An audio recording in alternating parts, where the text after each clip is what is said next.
Break them off some real proper like. The 2024, let's go.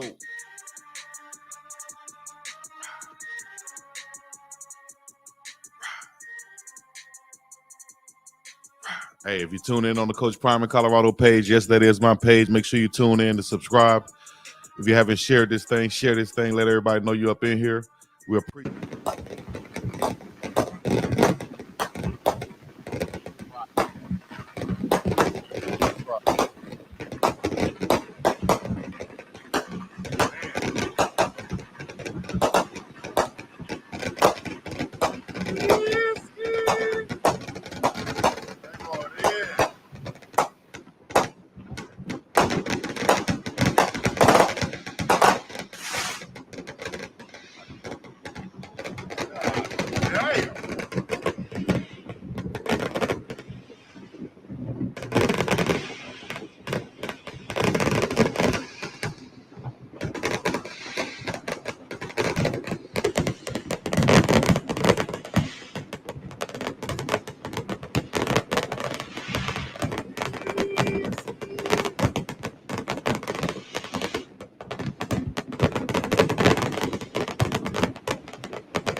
Happy New Year.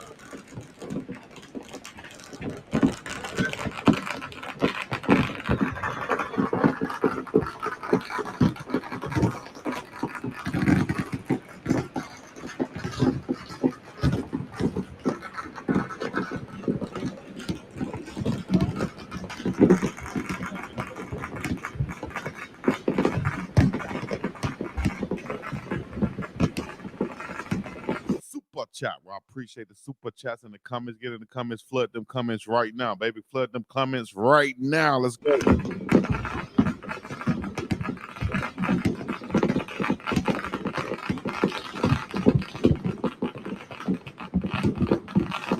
Oh, now you already know them. Hey, in the South, baby, we shoot them guns in the air. Foul, foul. Shoot them things in the air like they don't come down somewhere.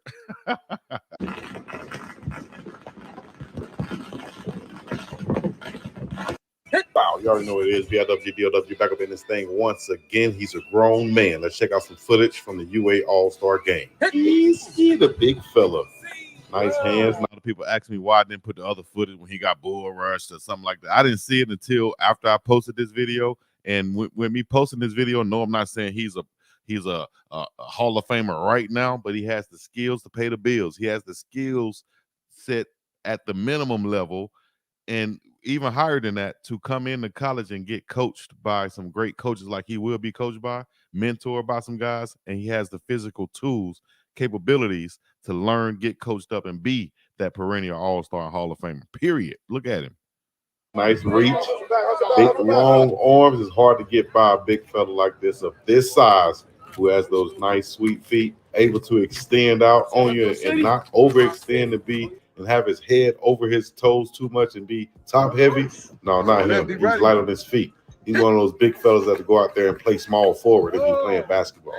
He won't just be in the post. He'll be facing up. And this guy right here is quick. Look at them hands. Look at the technique and the aggressive set right there. Long arms extended on the defensive end right there. Getting nice hand placement. Hey, it's hard to get by somebody like this. You're going to have to go and try to dip up under him or a straight bull rush and get up under his pass. Just hit him with a variety of moves. But all in all, what you're looking for right here is just the potential and what you can work for, and the ability and the agility and the attributes of what does this guy possess. He possesses, in my opinion, everything it takes to be an Orlando Pace, a Trent Williams, whoever, Jonathan Ogden, Hall of Fame type. And yes, that's a lot of pressure to put on the young fella, but a Hall of Fame type skill set right now, at least that's what you can build on going into college for this kid right here. Mindset, physical attributes. Hey, on everything I love. I want to say I appreciate everybody who be tuning in to your boy, who check in, show love, whatever it is, super chat, like, subscribe, comment, all the other good stuff. I appreciate you wholeheartedly. You know what I'm saying? This has been a whole nother different year, and we're gonna do nothing but expand and get better, man. How much of a difference a year can make, in your life. Your whole life can change in 1 year. That is true. No, I'm not at the pinnacle. I'm not at the top of where I need to be at, the best of where I need to be, and doing the thing, everything. No. But we on that road, dog, and we on that highway to success, to doing the things the right way. You know what I'm saying? Despite any type of hate or naysayers or whatever, we ain't worried about that. We stiff arming that thing like we're running a nice 40-yard touchdown. You know what I'm saying? Stiff arming that thing like Alton McCaskill. You feel me? Appreciate all the support out there for anybody who's been checking in for your dog. You know what I'm saying? The biggest. Yeah, y'all.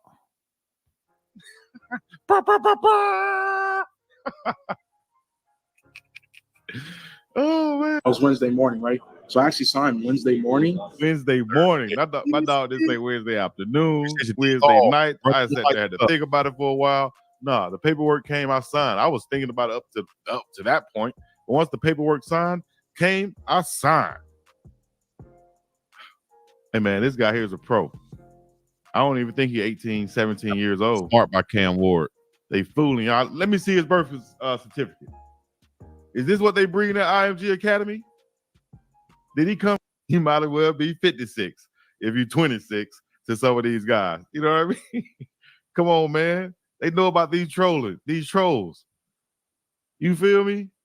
Goodness gracious. Rewind selector. What's our relationship? Thank you for the super chat and all the donations coming in. Thank you so much. I appreciate it once again. And then Shador's.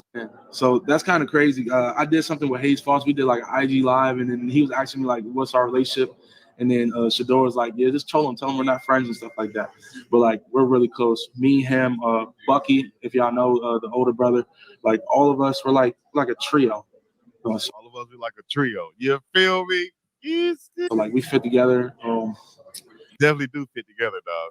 Big time. You got S2. You got Bucky running the show, running point guard on y'all. Dish it over here. Ram. Dish it over there. For 3. Nothing but the bottom of the net, Shador Sanders. Here's Bucky on the point guard. He's going to dish it to big time with the slam like Shaquille O'Neal. Wham! For 2. In the paint. They need to go play in the big 3. Bucky, Shador, and Big Seaton. Big time. You feel me? Like a trio. Come, bro. Yes, indeed. We ain't going nowhere, baby. We here all day. As long as we can stay. Thank you for the support, baby. Thank you for the support. Share, like, subscribe. And let me know what coming y'all like, what content y'all would like to see next.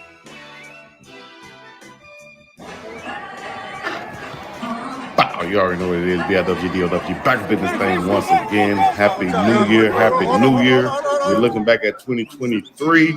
And real quick, I'm just going to go through this experience on the sideline from the Nebraska game. It's going to be a quick clip. Shout out to Uncle Neely, getting some love from the fans, showing love to a bunch of players. We got some cameos in, but this is exclusive sideline footage.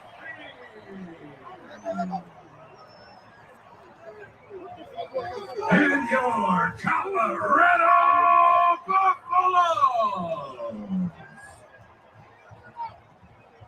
Hey, y'all, run that.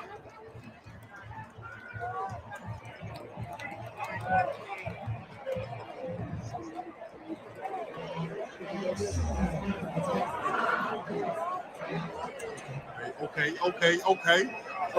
Yeah. I ain't even got nothing to say. FLA in the I building. ain't got nothing to say. Shout out to my dog Travis J. Then you see Rampant fan right here showing love to Uncle Neely. This right here is what it's all about, man. Showing that love. Or brother say, hey man, we've been following you guys. Much love and much success. Boom, back on the sideline, getting ready for third quarter. We got more footage too. I'm gonna share with you guys just in bits and pieces. But this right here, shout out to Big Jack Bailey, Resnick, the whole offensive line right there. Shout out to Kareem Harden. You can see the battering ram right there. Javon Antonio didn't play this game. That's my dog, Big Amari McNeil, getting right this year. The big young fella came out of Tennessee, ready to continue to wreck shop this year on the defensive line. Colorado Buff D. White, current Celtic. Yeah, I had to shout him out, even though I'm a Lakers fan. But look at Big Neely right here showing love, trying to get all the offensive line, defensive linemen in their right mind. I wonder why Jota wore 97. Well, they expected him to play D-line, but I never did see him go out there on the defensive line. Maybe it was just for, reasons of depth or whatever. Big Savion, Big Bishop going at it right here. Let's go, baby.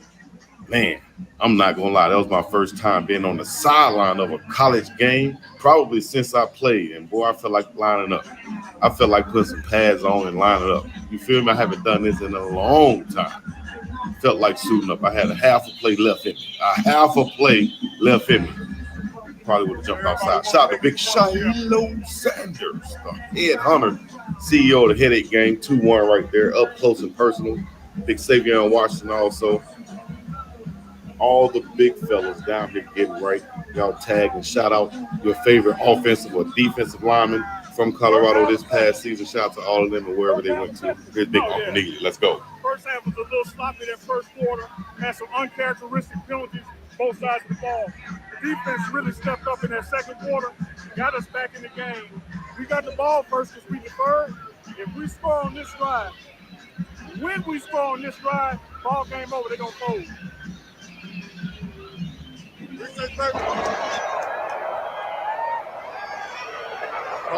Closer. Oh, what a There's Shador Sanders scrambling to the left side, finding Xavier Weaver in the end zone as he continued to work on the crossing route. Then they hit that celebration. Xavier Weaver, Travis Hunter, and I think, who was that? Jimmy Horn Jr. out there also putting it in. Travaris Dawson, I think, putting it in at work, man. Shout out to Big Bam Wells getting it in. He going to Oregon State. And everybody else who transferred out, man. Much love. Yeah, we like that. Shout out my dog, Chris. Cameron, it is what it is on the sideline. Getting in there, swag and surfing. Clean like dish detergent. Here's the touchdown to Travaris Dawson. Keep working on the crossing route. Bam! Way downtown banging on it. Everybody was on the sideline this game. I got to meet Michael Irvin. Shout out to my dog Lou Young on the sideline. Forget the actor name who played Malcolm X back there, a great actor. Cedric the Entertainer was on the sideline one game. There's Bucky running down right there. Shout out to Amarion Cooper. Big Landon BB. Big Dog. Dylan Edwards. Travis J. Breed Love. Shout out to my dog Breed Love. He heading off transferring too. Xavier Weaver. Right up in the mix, baby. We got more to come. Y'all stay tuned. Y'all already know what it is. BiggDoggChico in the place to be. Leave a like, subscribe, coming out the other good stuff. Shout out to Darius.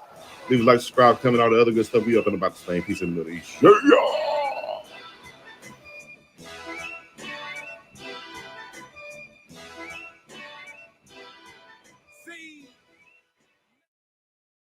Here's Coach Kelly working with the DBs, just like his one of his mentors, Coach Nick Saban used to do. He always worked with the DBs, as we see Coach Prime doing, working with the safeties to be exact. But you got all DBs out there too. You got this bar right here, basically getting these guys in their back pedal, making sure they keep their head low, keeping that chin down low, like Coach Prime used to say, tuck that chin. This right here is the drill to keep that chin tucked. And that's why Coach Mathis is bringing Kermoney even further. Come on up some more. Because you tall. And we want you to backpedal and stay low. Even if that wasn't Kermoney. Whoever that was a tall guy. Boom, want you to backpedal and stay low. Come up. Dip up under that thing. Get ready to hit. Pad level. pad level.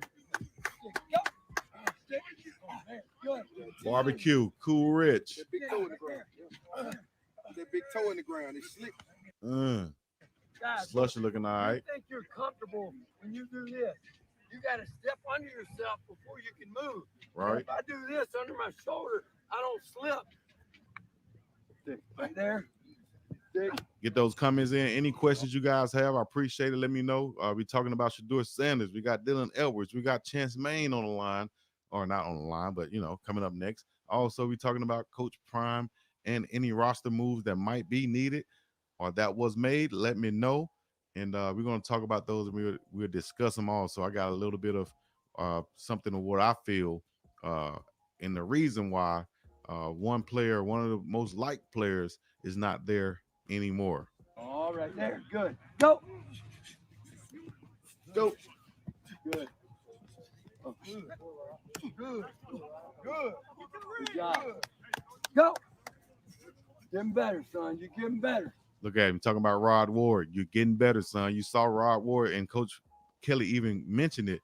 Rod Ward's long speed, meaning his long speed is what do you call it? Pursuit speed, his catch-up speed. He went and walked down Dylan Edwards, who's most considered to be the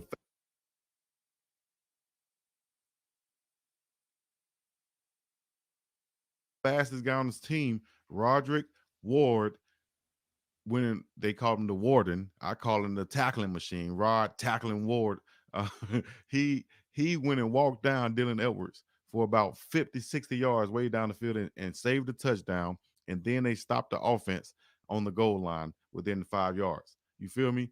So now he's showing that he can cover in space. He can be in the right place in the zone coverages in his halves, whether he have a halves of the field, quarters, or whatever. He's showing that.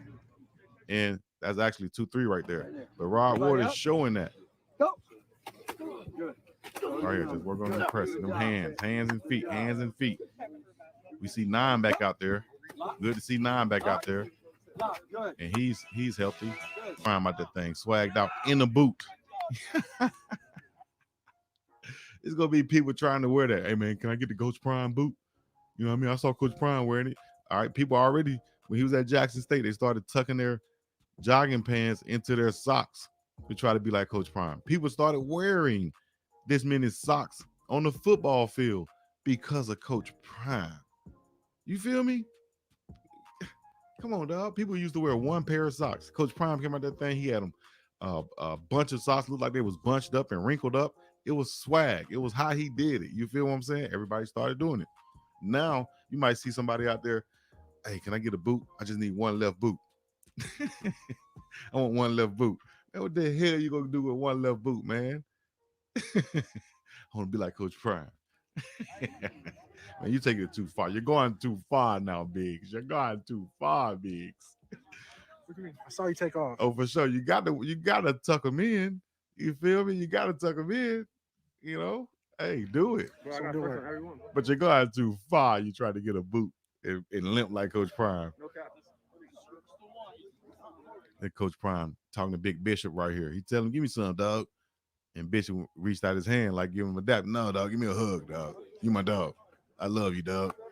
Love you too, Coach. Where do y'all see him on the field? That's what Coach Prime said. Where do y'all see him on the field? Okay, here's the join button for you guys that don't know. I'm glad I pulled this up because I had a lot of people asking me. Here's the join button. If you want to join the page, go ahead and go to the page right now.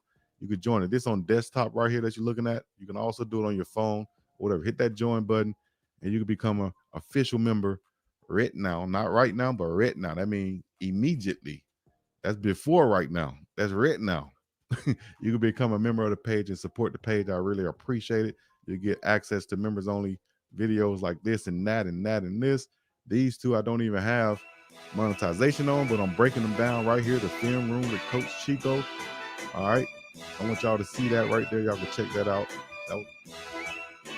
Big dog game. Big dog magic. I'm the biggest dog on the. You got 2 Hall of Famers right there, man. Everybody don't get a chance to work with 2 Hall of Famers right there up close and personal. If you want to know what excites me the most about Okay, I'm gonna start on Warren Sapp, and I'm gonna start in Prime. I'm gonna run them together, right? Okay. I'm more excited about the mistakes that they made. I'm more excited about the path that they took to get to the Yellow Jacket. Yeah. Not what was on the field, because I mean, them two dudes was amazing. I mean, come on now, like for real, okay? Like some stuff don't even need to be said. What's understood don't need to be explained. Mm-hmm. But you can teach my son how to avoid those pitfalls. You can teach my son how to stay positive in a room full of negativity. You can teach my son because you travel those roads. I'm just his pops. I'm his dad. I can teach him manly things, but I've never ventured down those roads. I don't know what it's like to be a Hall of Fame anything except for a Hall of Fame realist. You understand what I'm saying? A Hall of Fame parent. I don't. These guys have done something that most human beings only dream about. How can you articulate change?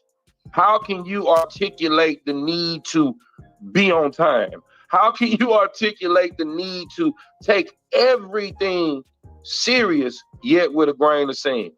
You understand what I'm saying? So I'm excited about that, because all coaches have some type of psychology to them. All coaches should be able to draw something out of you. But it's knowing that someone came from humble backgrounds, because unless you was under a rock, you're supposed to know them two guys' stories. And they can tell my son the things that he needs, because believe it or not, those two guys were teaching tools in my home when my kids were younger. I spoke about, Coach Prime, and at the time, prime time, Deion, prime time. I'm talking about, bro, I would pull up videos and show my son what hard work was. Yeah. And see, I was a fool because I thought Deion was just natural, right? Until I looked at a publication he put out, and he talked about his work ethic.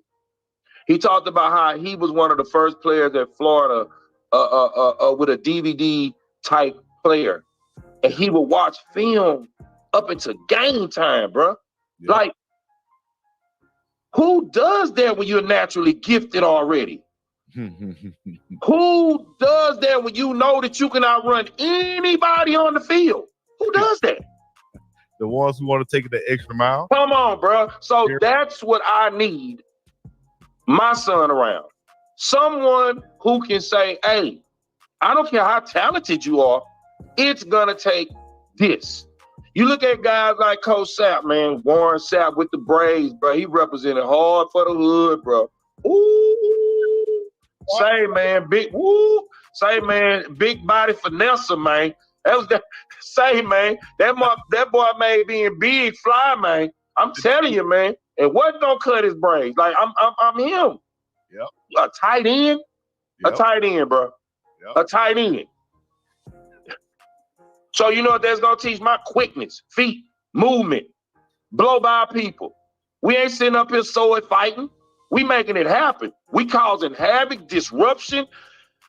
It's everything that he's already doing. And I know once Coach Sapp pull them weapons out, man, and start suiting that boy up, man, and putting that arm on him, it's gonna be something different, bro. And it's gonna be a beautiful thing to see, because I mean, I be on daddy duty all the time. I'm dissecting film all the time, and I haven't seen one person block this dude one-on-one and be successful since his freshman year in high school.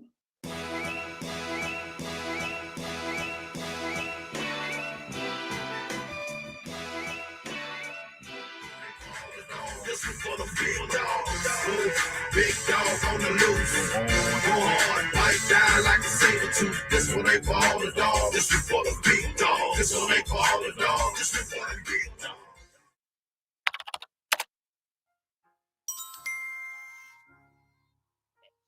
Yep. Most definitely. And I'm seeing that DT2, and he was like, Mama, now DT2, I was like, DT2, him and my nephew that came up with us, who he's doing his own thing too, and they kind of intertwined, and both of them, he was like, TT, DT2, and I'm like, DT, and so once I realized what it was. Don't touch two. Hey, that's it, baby. Don't. He was like, no, this ain't happening. We got to make sure none of that happens this season. So I'm like, oh yeah, we finna really see. Oh, I can't wait to the season. That's the attitude that an offensive lineman is supposed to have. Yes. We want to hear from the get-go. Jordan Seaton, we saw coming in the 5-star. He said, hey, that won't happen again. Then you got Khalil saying the same thing with the same attitude, and the other guys that was there with him. You got Big Tyler Johnson, Yakiri Walker, Big Mayers from UTEP coming in. Yes. Some ballers coming in on that line. I like that DT2. That doesn't stand for tackle number 2. That stands for don't touch number 2. Don't touch 2. That's it, baby. I'm sure Coach Prime can appreciate that, dog. Look, I'm just ready for him to show the world, man, and let Shador do what he do, and those guys absolutely gonna shine. I can't wait to see them, get together. And I think someone asked Khalil in another interview, like, how you guys gonna gel? And Khalil loves to cook.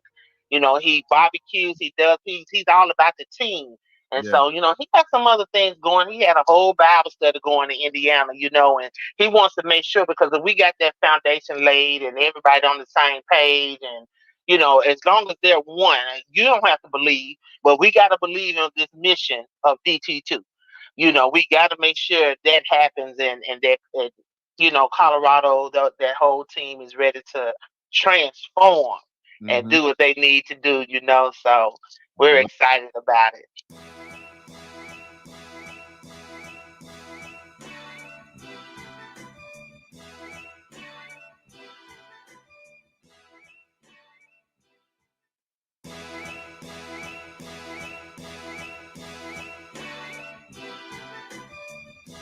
Wow, BIWDLW back up in this thing once again. Breaking news.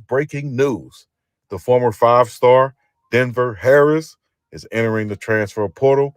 And here's the thing. I posted this video a year ago before he decided to go to LSU.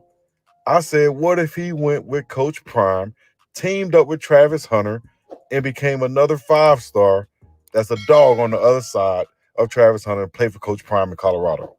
I said it. But he ended up going to LSU. Now, why am I optimistic that he can end up in Colorado in Boulder where it's colder, where he'll be bouncing around that thing? Is because our director of player personnel, Corey Phillips, formerly of LSU, I'm sure he had something to do with him probably going to LSU, or he has connections with someone who's at LSU who can contact Denver Harris. Long story short, I'm sure he knows how to get in contact with this kid, and this kid should be trying to get in contact with them. You feel me? Some type of way he need to be trying to get to Colorado. I feel that it would be a match made in heaven to get him, Kamani, Travis on the same field, dog. And then you got Stockmeyer, you got Cooper, you have Robinson, you got Solomon, you got guys that I ain't even naming right now. Come on, man. More talent on top of talent need to be headed to Boulder, Colorado, and playing for Coach Prime, especially in a defensive backfield. Shout out to Hodge, who just came over from Liberty University. Adding talent on top of talent should be a priority, and it should be a must. It should be players reaching out to them, trying to get there. Coach Prime said, ain't hard to find out. Well, y'all should be trying to hit him up. If I was a player back now, there's no question what I'll be doing. I'll be sending my film in, calling them every day. They'll have to tell me no, and then I'll go look somewhere else. But if I'm a 5-star, especially at the defensive back position, like Denver Harris, I'll go there, pair up with Travis Hunter, play for Coach Prime. I got all the publicity you can want. He only played a few games in LSU, didn't pan well. A lot of people wondering why he wasn't playing. Well, you won't worry about that, dog. You go up there, get coached by the best, do the things you're supposed to do, go to class, be on time, and work hard, dog. You'll be all right. All right? Let me know what you think, man. Denver Harris to Colorado. Leave a like, subscribe, comment, all the other good stuff. We up in about the same piece of the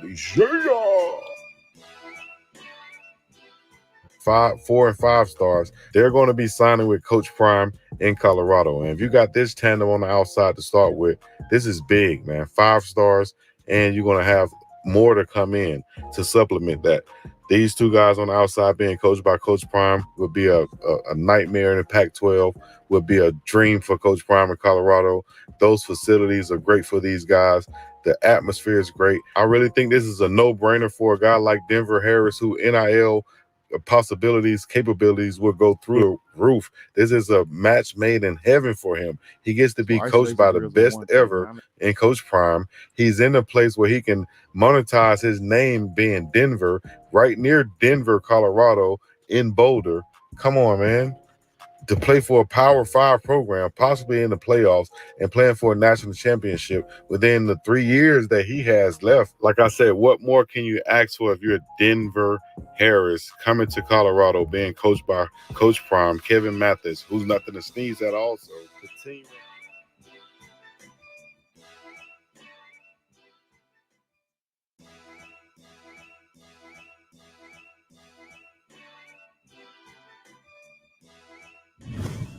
Real quick, one person who's going to be a big part of that, we talked about it earlier, was number 57 right here, David Connor. We was talking about him playing the left tackle spot this year and what that would look like. And just even off that clip right there, understanding he's not coming, looking inside to find you somebody to pick up. I like that awareness right there. That's one clip. Here's another one at the left tackle. So it's just showing that he's comfortable there, moving around from coming in as a right guard to moving around now to possibly being a left tackle. He's even right here at right tackle. You see a lot of linemen. Oh, wow. It's hard to shift over from, left side to right side, but you see him doing it effortlessly. I see him play 3 different positions on the offensive line and still be productive like this. These are practice films right here that from Florida. So you see the big right there. That's on his own. So right now, you've already shown that we've improved the talent-wise with him coming back on the offensive line. You're adding Seaton. Then you move inside. You add Mayers. You add Benson. Tyler Brown coming back. That's 1, 2, 3. That's 5 offensive linemen right there. I ain't even get to the other side yet, for real. That's 5 offensive linemen right there that's new to the fold. Seaton, Connor, Brown with asterisks beside them because they already know the offense now. They should. Mayers, Benson, Johnson, right? Why you ain't mention the old guys? Wiltie, The old guys like Jack Wiltie coming back. Also, Wiltie coming back. Bailey coming back. Zelinski's coming back. Oh, no. Chico, them guys might get jumped. I don't know, man. Them new guys. Hey. Washington coming back, who knows what happened? Start getting the new guys look real territorial. Hey, right. Hey, listen. When the dogs come in, either the other dogs gonna understand that these are the big dogs, or they're gonna try to step up and be big dogs too. And eventually, whether it's through head-to-head combat or just knowing when you see them going against the defensive linemen in one-on-one drills and in practice, you know who the dogs are. You know who the better player is when they come in. Hell, you damn near know it when they walk in. Oh, you already know what to do. Leave a like, subscribe, comment, and all the other good stuff. We up at about the same piece of money. Sure, y'all.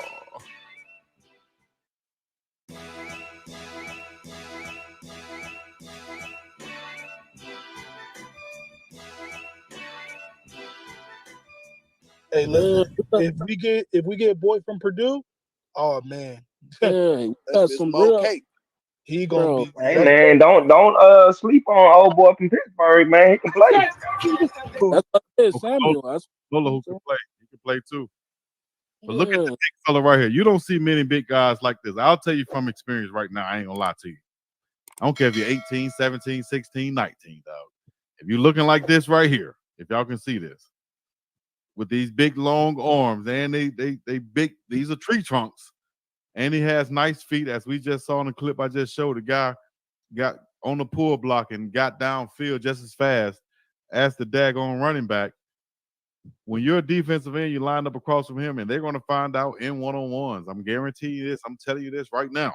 Unless they coming with straight bull rushes as a grown man against a young boy and trying to bull rush him and go straight through him, it's going to be hard to get around this guy right here.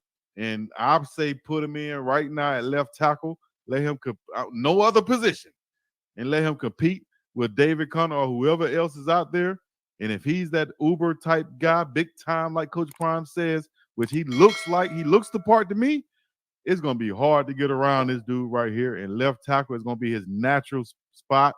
He has that natural feel right there, footwork, hands. Look at the hand. Them hands fast, boy. You see how he engaged the block, though? Look.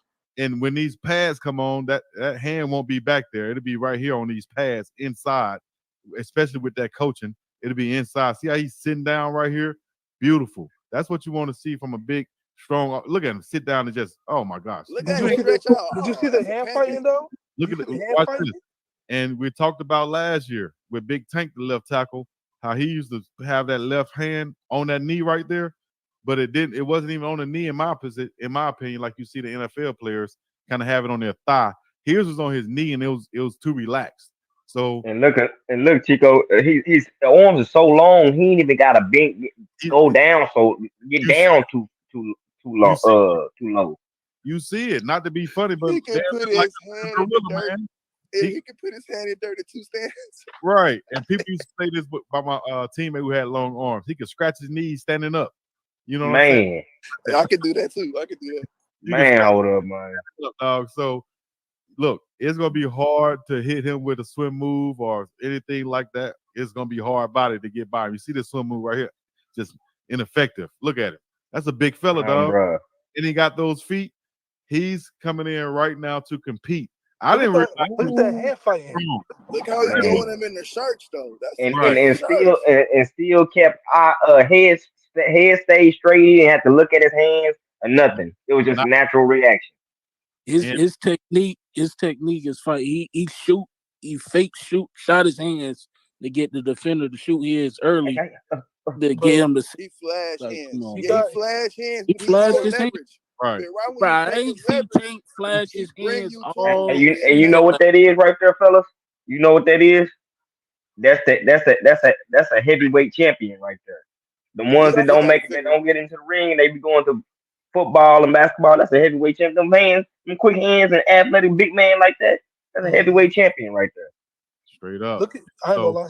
He got hands like a D lineman. Like he got like them like quick, agile. Like he did like some Tai Chi right there.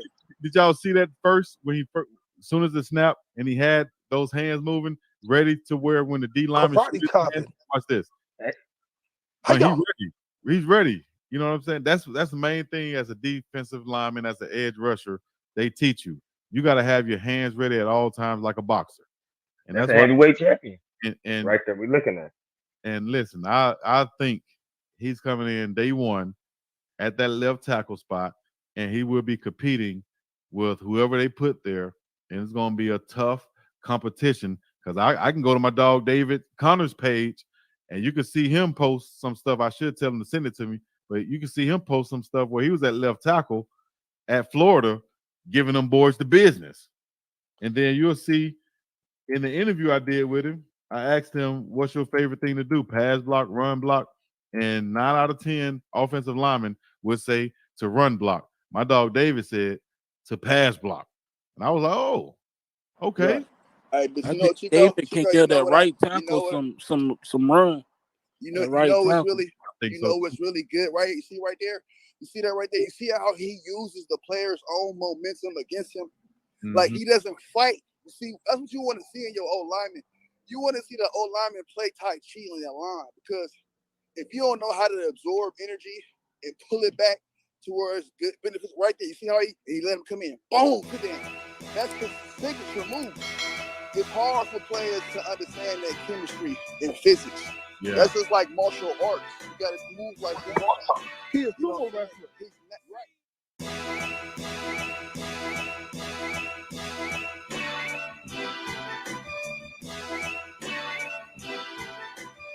If you haven't already, hit me up to get your ad on the show, on the channel, right there in the background. You can get yours up there, what you're waiting on. You could be right there where it says your ad here, right there where it says BiggDoggChico, or one of these pictures on the screen, or a poster in the background. Whichever one you want, holla at your boy. We got prices for all of them. First time you ever seen something like this, I'm doing it, baby. You understand me? Let's get it. Time to run them lights up.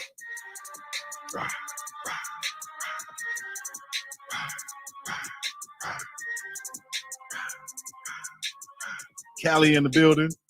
Run them lights up. B-Ham in the building by way of ATL. Indianapolis. Easky. Ghana in the house once again. Michigan. The SIP. 09. Run them lights up.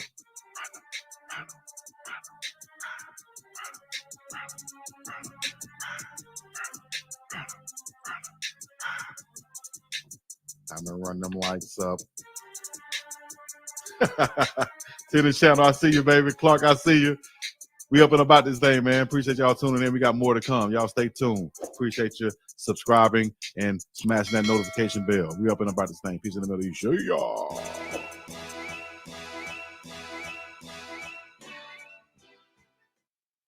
Bow, BIWDLW back up in this thing once again. And yes, Merry Christmas, baby.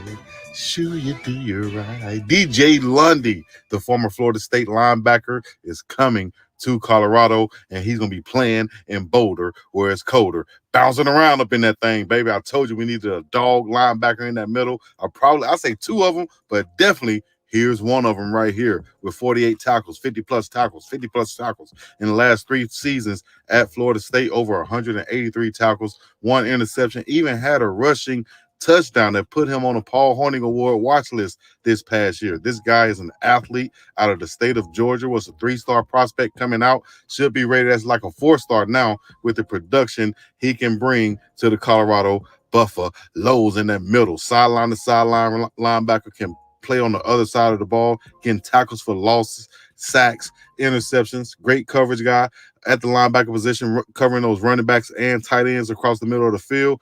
This guy's a key addition for this defense. We needed depth at linebacker. We needed a starter, a man at the linebacker position to basically compete with Levante Bentley, DeMore Kennedy, and all those guys in that middle. We need a couple other dogs in there just for that competition factor. Iron sharpens iron, and this guy right here can get on the field, plug and play right now. He's signed, sealed, and delivered. Boulder, Colorado, he's yours. You feel me? DJ Lundy, the linebacker from Florida State, past 3 seasons, been there since 2020. Of course, 1 year didn't count because of the COVID, and now he's back for another one.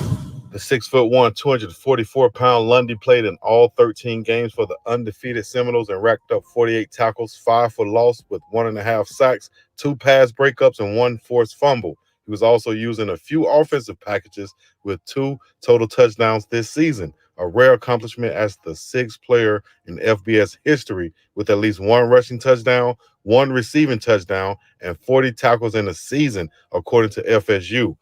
And, of course, he'll now be teammates with Travis Hunter, who can, of course, make that happen this season. And, yes, for his career, almost 200 tackles, 16.5 for loss, 5 sacks, and 1 forced fumble. Lundy comes to see you with a year of eligibility remaining and that dog mentality like Coach Prime said he wanted to bring. Those dogs with 1 or 2 years left that's hungry up the middle. He's done his thing at Florida State. They went undefeated and couldn't get in the playoffs. He's like, man, maybe I need to go with Coach Prime. Everybody's saying if Coach Prime was the coach at Florida State, we would have been in the playoffs, dog. So I might as well go with Coach Prime. You know, I played at his alma mater. I probably went there because of him or because of some other greats. But, of course, because of his influence. So, yes, I'm going to Colorado and bounce around in Boulder and get busy. And maybe we can reach the playoffs this year with Coach Prime as the coach. Let's get it, baby. DJ Lundy, the newest addition to the Colorado Buffaloes. Let me know what y'all thinking. Coach Prime and Coach Corey and the whole squad are not shutting down right now. The transfer portal window stays open until January 2nd. It was reduced by the NCAA from 45 days to 30 days. This doesn't include players participating in the postseason. Those players will have 5 days to sign after the season ends. Let me know what you think. Leave a like, subscribe, comment, all the other good stuff. You up at about the same piece of man. Yeah! Bow, you already know what it is. BIWDLW back up in this thing once again. And here is a look at Colorado's upcoming schedule. And without going through any of the details, what this team got, what that team got, we're going to go through how and the possibilities, I guess, of just looking through the schedule of who could we beat, what could this record possibly be, Predict Colorado's record next season is what they're saying. And y'all know me. If y'all listen to any of my takes, you know how I think it is to go into each and every game to win each and every game. We're not going in there with the mindset of we might lose, we could lose, this may happen, or whatever. We're going in with the mindset of we're winning this ball game. Now, if you're looking at next season, what do we have on the schedule? North Dakota State, Nebraska, Colorado State, Arizona, Utah, Baylor, Oklahoma State, Kansas State, Cincinnati, Kansas, Texas Tech, and UCF. I appreciate whoever listening in right now. This is Big Dog Chico Sports Talk Radio. Hit the like button, hit the subscribe button if you haven't already, and leave a comment below. Let me know what you think about this schedule coming up. Colorado has the pieces in place with the transfer portal, with the high school players, and with the returning guys. They have the pieces in place to run the schedule, dog. I'm talking about Rihanna style. We can go run this town tonight. For real. And that's including Utah, Baylor, and all the other schools on this list. Listen, if we come and get the right pieces like we've already have so far, but we got to add a few more. Maybe a couple more dogs at the D tackle position, a dog or two at linebacker, a dog at cornerback. We added a safety. We added a few D linemen, rushers, and of course that offensive line has been solidified. Maybe one more on the offensive line, but I think right now the competition is great there. Maybe one more tight end. We added one from Cincinnati. We have a couple of returners, but maybe one more tight end there. We got the running back position filled from last year and with the incoming freshman. We're looking good at the wide receiver position. Of course, that might be the strongest spot there, adding 2 4-stars and returning a bunch of talented guys, even with some red shirts.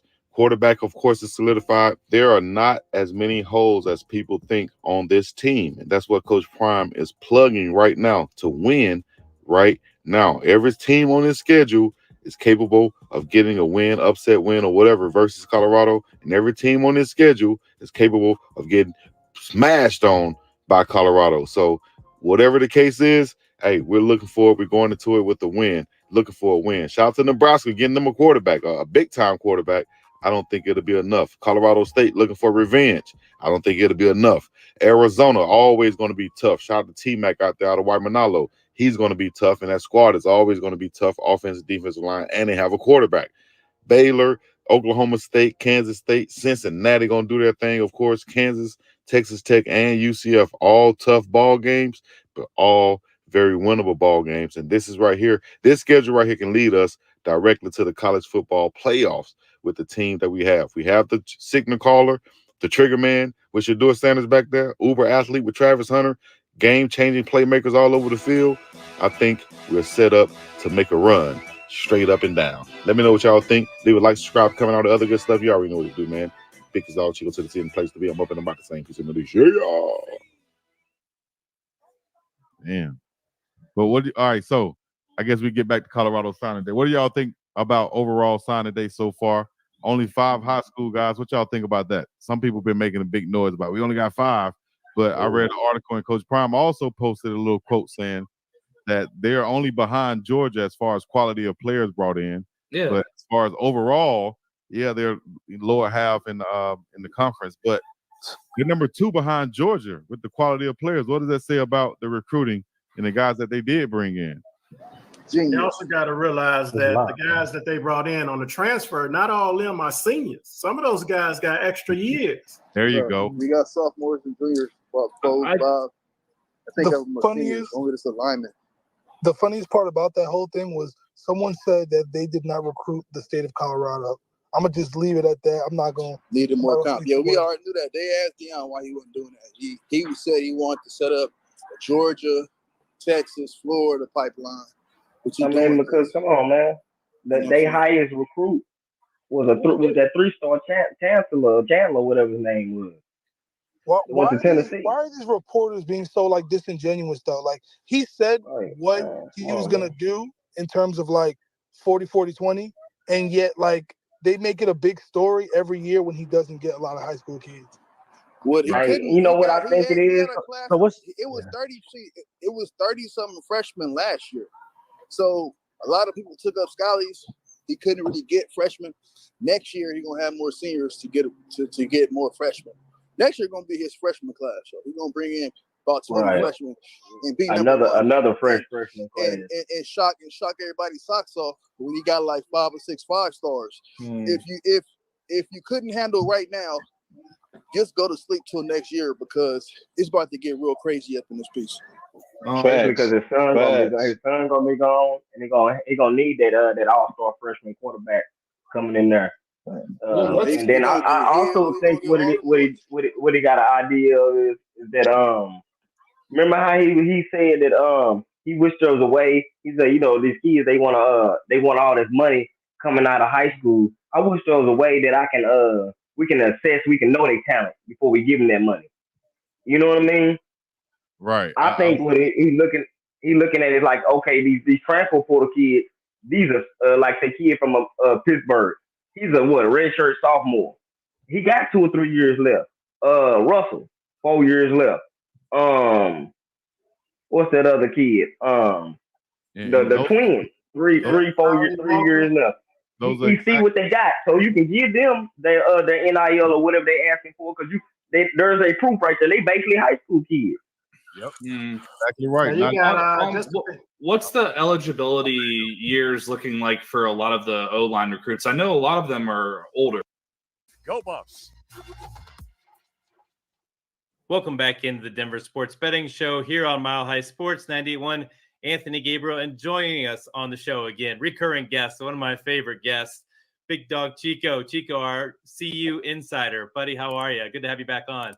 Great. Thanks for having me, Sham. I'm good to go.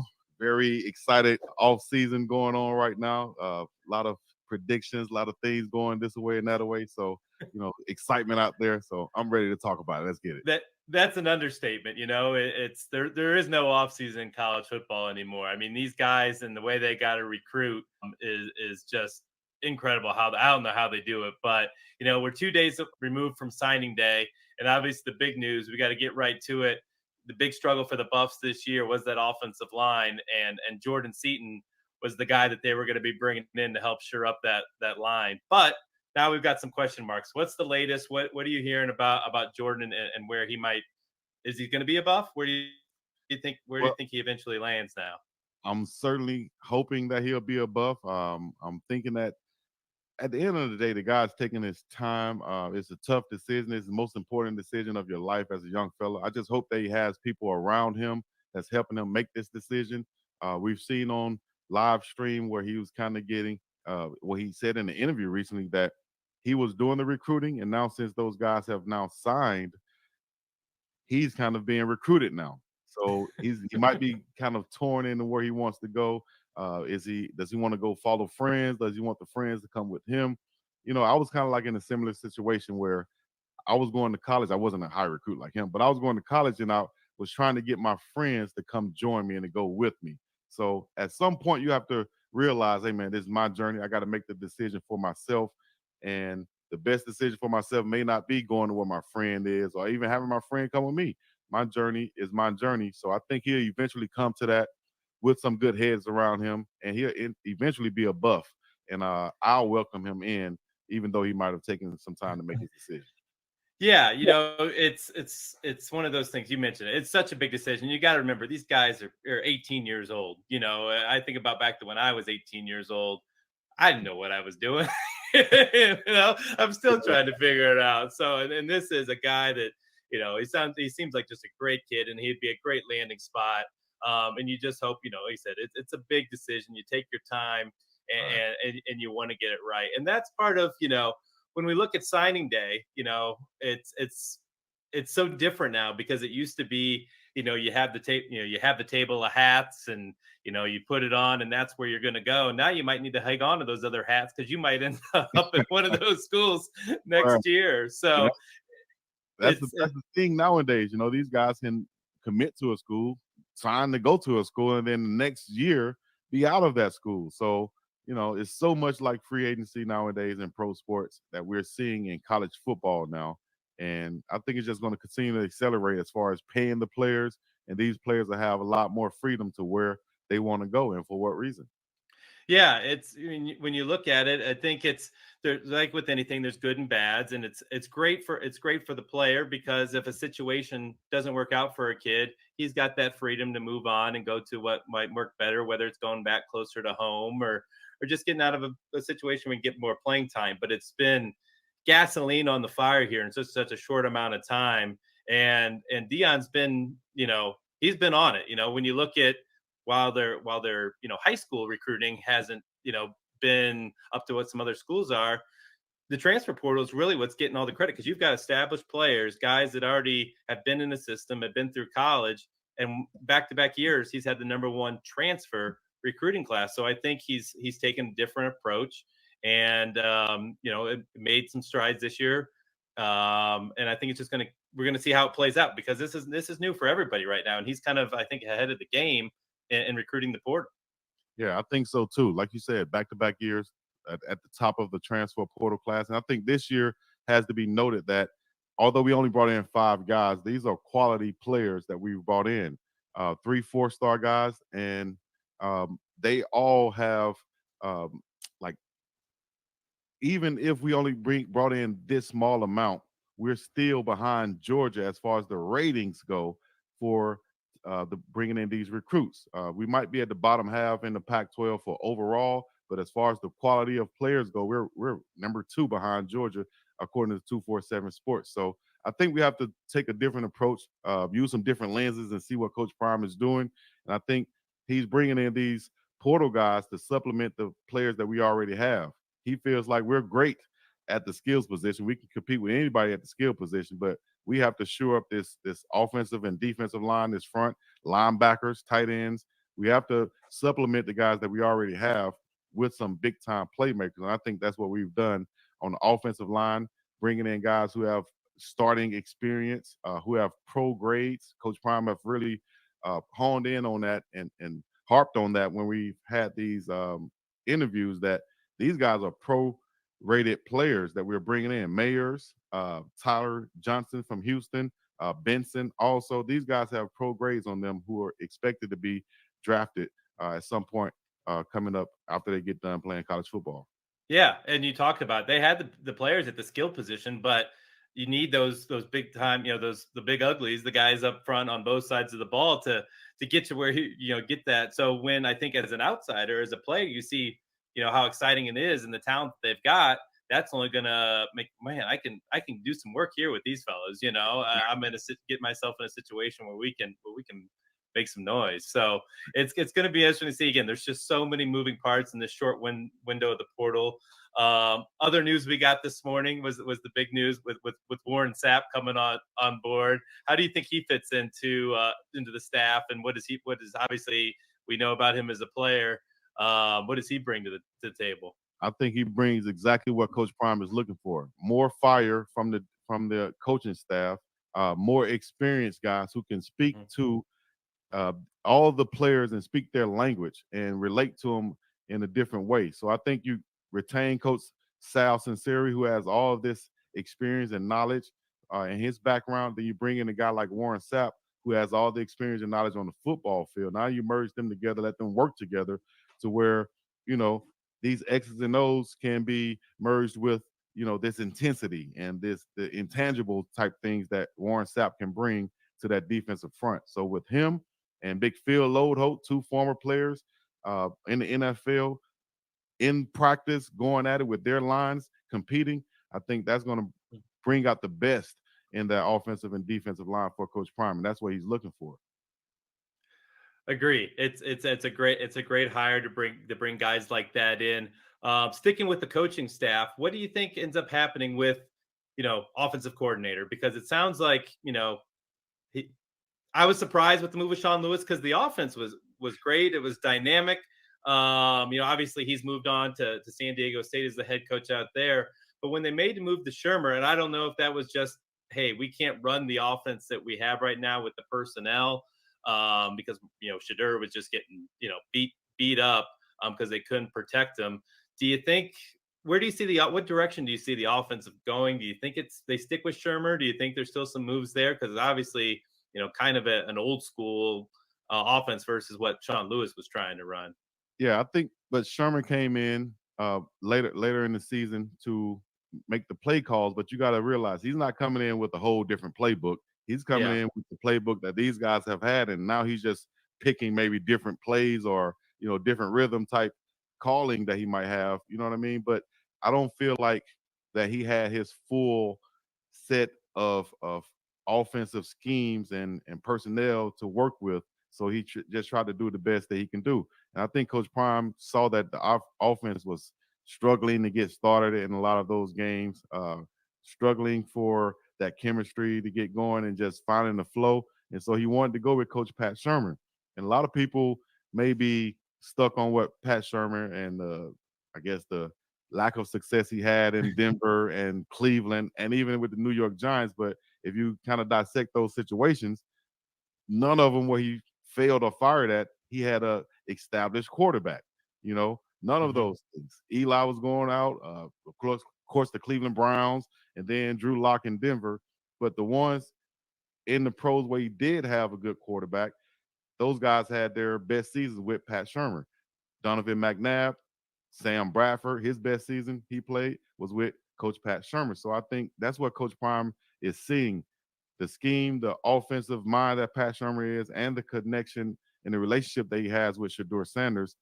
I think he loves that. He wants that to grow and give Shedeur Sanders a chance, at least in college, to play with one offensive coordinator for more than half a season or a year or so. Let him have an off season with Coach Pat Shermer and see where that goes. Correct. Yeah, I think we'll see, having that full off season, having a guy with his experience, how they can go and shape that for 2024.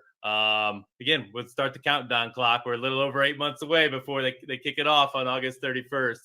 It's going to be here before we know it. I can't wait. But also the move to the Big 12, that's obviously the big one. We're going to see, some of these, Kansas State, have them back on the schedule. So it's going to be a fun year. So we are against the clock here, Chico. But before we run, tell folks where we can find you and all your great content. You've got your finger on the pulse with the Buffs more than anybody I follow. Oh man, I appreciate it. You can follow me anywhere. You just type in BiggDoggChico, BiggDoggChico, Chico, and you should find my content. Whether it's YouTube, Instagram, Facebook, Twitter. I'm there. Holla at me, and I appreciate it. Appreciate the opportunity. 98.1 FM. Check in each and every, is it Thursdays, right? Each and every Thursday. Every Thursday we'll be here. Well, except for next week. we take it off. We're taking it off, but appreciate it. Yeah, just tune in to us. Tune in to Chico. My friend, thanks for coming on. Merry Christmas. Happy holidays to you and the family. Enjoy it. Yes, indeed. Thank you very much. Happy holidays. You got it. We'll do this again. So thanks again to Chico for coming on. We do have to take another quick break. On the other side, we're going to take a look at some bowl games, wrap up what's been a great 2023, look ahead to 2024.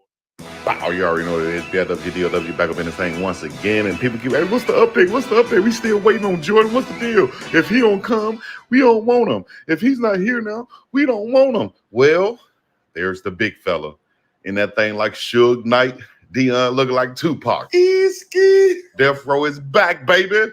And it's going down in a major way. You feel me? Shout out to Well Off Media, Deion Sanders Jr., Big Jordan Seaton. Yes, he is riding with Deion Sanders Jr. I don't know whether they're in Boulder or in Florida.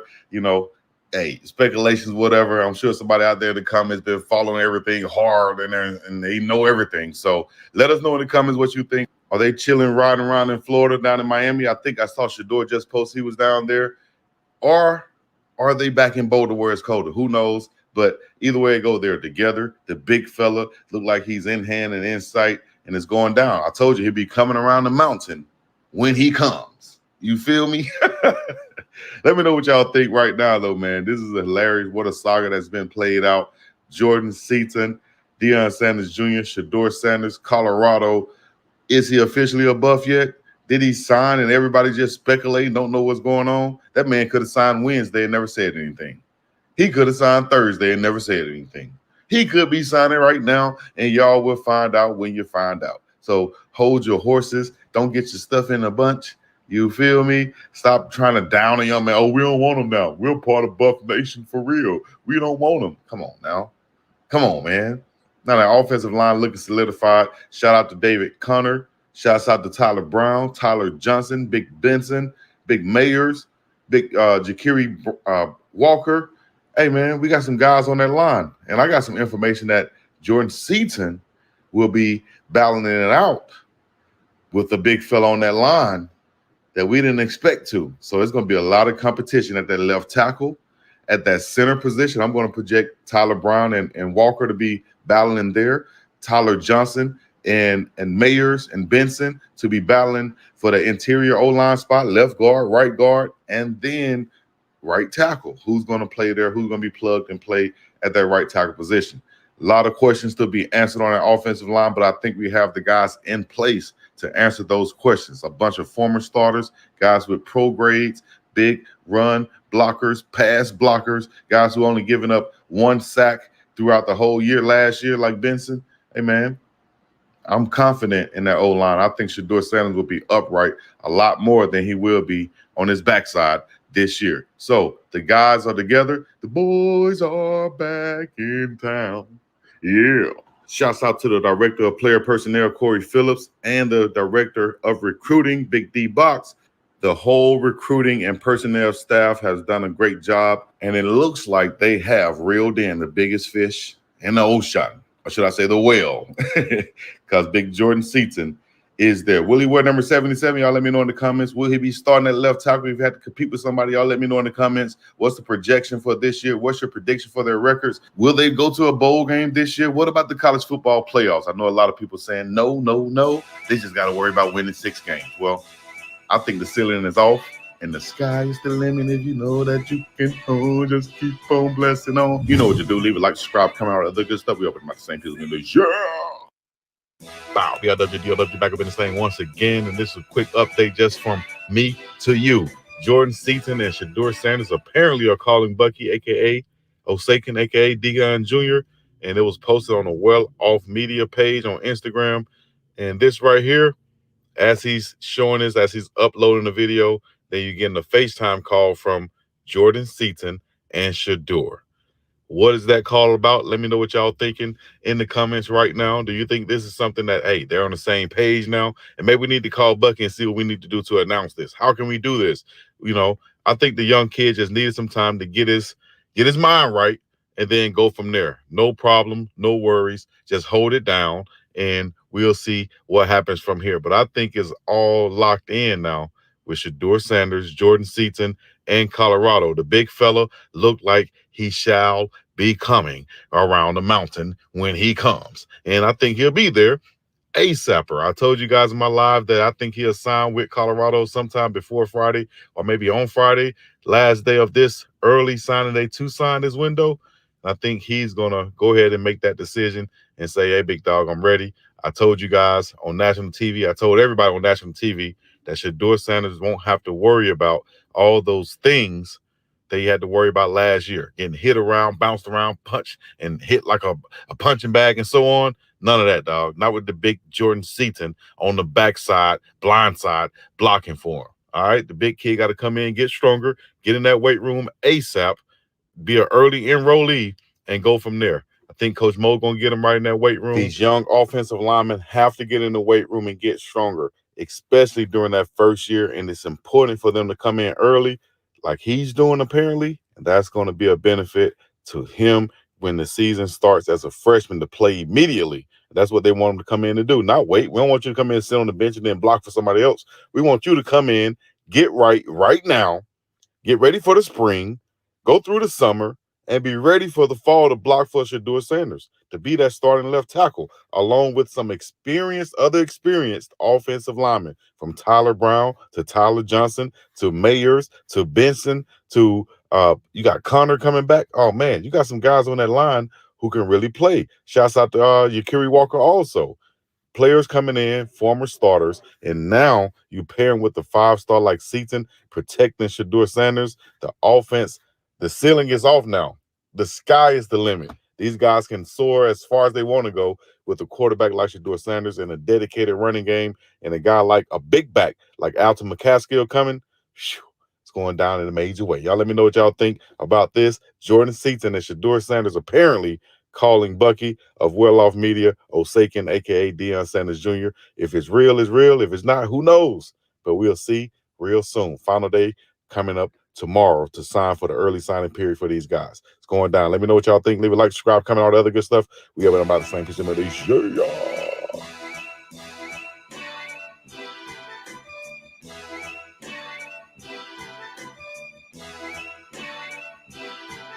See, magic, meet you.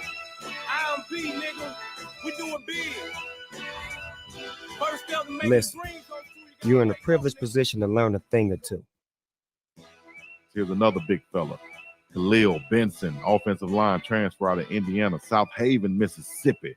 You know how he coming out of South Haven, South Haven, South Haven, bounce. You know? Big boy. Buff Nation, what's good with y'all, man? What's good? Let's get to work, man. Let's go. Buff Nation, what's good with y'all, man? What's good? Let's get to work, man. Let's go. Let's go. 641 likes. We got what? 1,400 people up in this thing. Let's go ahead and get 1,000 likes. Can y'all get me to 1,000 likes? I appreciate it. It'll be my first 1,000 liker, I think. If not, let's act like it will be. My first 1,000 liker. Let's get it in. Let me give you my dog, Big Khalil Benson bio, if I haven't given it to you already. I think he'll come in and fill right in at one of those guard positions. Interior offensive lineman Khalil Benson out of Indiana, 6'6", 305-pound junior. After 4 seasons at Indiana, he has 2 years to play. The Hoosiers starting right tackle. Okay, he started at right tackle. So that might be one of the reasons why Big Beckford left his former teammate. But Beckford played inside at guard, where he was projected to play tackle. This kid played tackle at Indiana. He's projected to play guard at CU. Well, maybe that's changing now. He'll play more of right tackle. He'll compete with Big Savion Washington at that right tackle spot, or he could move inside to play the guard, like what I projected him to be when I first saw him. So either way it goes, it's going to be competition on that offensive line this year.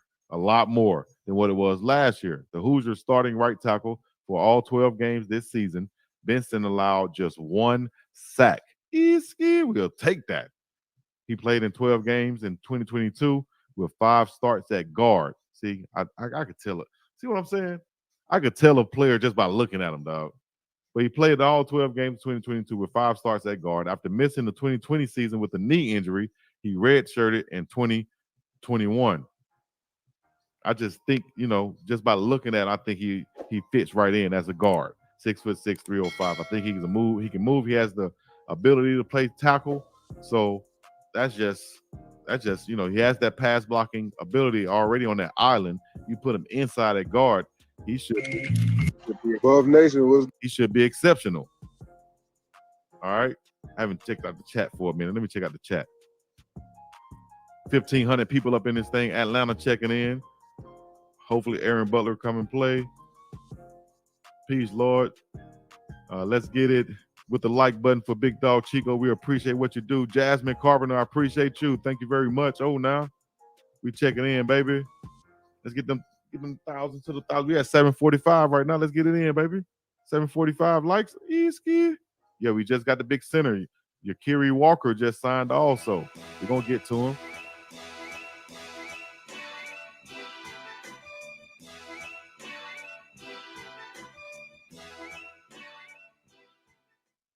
As we move along right here, Big and Quinn Barnes, the big fella. Shouts out to him and his fam. Look out for them coming soon, possibly on Prime Parents. And Quinn from Montgomery, Alabama, right near my hometown in Selma, Alabama. I'm ready to get to work. Scope Bus. What's good, Buff Nation? It's Quinn Barnes. I'm ready to get to work. Scope Bus. A big run plugger, can also rush the passer. Been through that Bama program. Looks the part, exactly what I wanted to see us bring in at that defensive line position. Guys coming from the SEC are a great program, and they have that size, those measurables that NFL scouts look for. 6'5", 6'4.5", 6'5.5", 300 to 320 pounds, can move, long arms, and that's what they look for on paper. Now, we brought in a guy who's just the opposite of that, but who could probably be just as productive. And he was probably one of the last guys we just announced, and that is Biggdogg Chidozie Wanko. I got to get that name fluent. Chidozie Wanko is the guy who I like in that middle also. 5'11" out of Richmond, Texas, University of Houston, 4-year starter, very productive. And just look for him to make an impact immediately on that defensive line for Colorado. Biggdogg Wanko. Check him out. Let's see what he had to say. The reason I want to be above is because ain't no better connection. My name is Chidozie Wanko. The reason I want to be above. There we go. Because ain't no better connection. Gotcha. My name is Chidozie Wanko. The reason I want to be above. Chidozie Wanko, Chidozie Wanko, Chidozie Wanko, Chidozie Wanko. Got to say it a million times. I'll never forget it. Chidozie Wanko, Chidozie Wanko. The reason I want to be above is because ain't no better connection.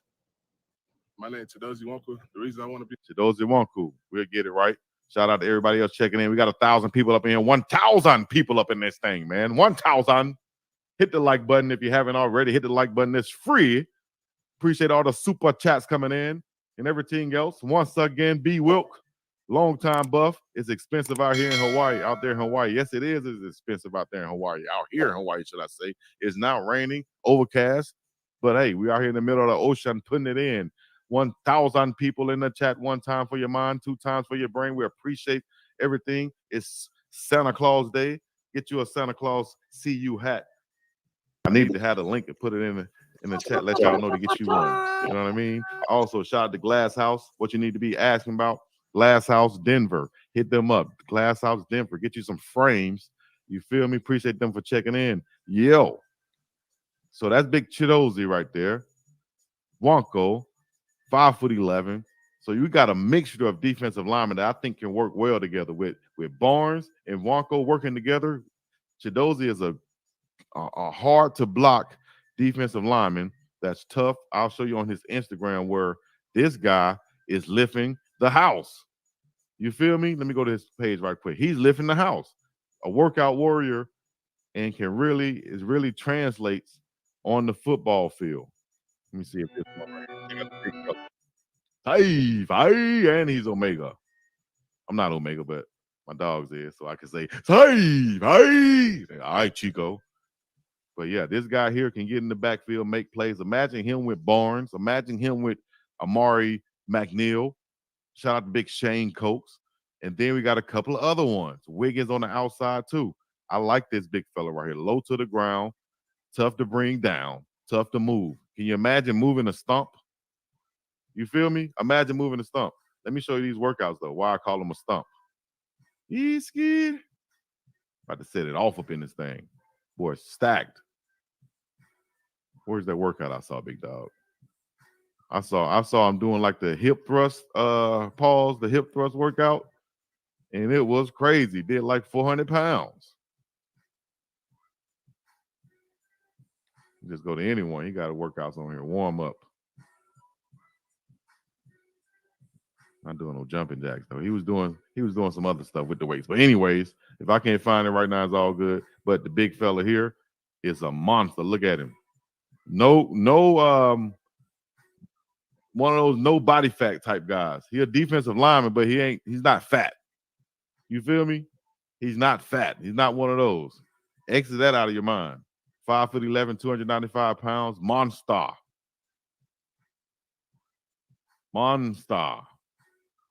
You understand me? All right, so I'll come back to him, though. But shouts out to Chidozie Wanko on the defensive line. Also, he played 4 seasons at Houston, like I said, and has 1 year to play. He competed in 41 games with 32 starts, posted 95 tackles, 13 tackles for loss, and 5 sacks in his career. This past season, Wanko played 10 games, posting 25 tackles in the middle, 5 tackles for loss, and a sack. That's in the middle, man in that defense. A lot of defensive tackles don't get those stats, but he's able to just man the defense and command double teams and keep those offensive linemen off of your linebackers. If not, if they try to get up to your linebackers, this guy's quick, fast, and strong enough to make those plays in the backfield. Big Anquin Barnes, 6'5", 315 junior. He spent 3 years at Alabama, has 2 seasons to play. Barnes flipped or actually appeared in 2 games during his 3 seasons at Alabama, with both appearances coming this season against Middle Tennessee and Chattanooga. He did not record any stats going into the SEC title game against Georgia. He was listed 3rd on the Alabama's depth chart at nose guard. So you're just looking at potential here with that guy, and the fact that Coach Charles Kelly is the one that recruited him. So if I'm the one that recruited him, I probably know him the most. And that way, you know, I know what I'm getting when I bring him in. So shout out to Coach Charles Kelly.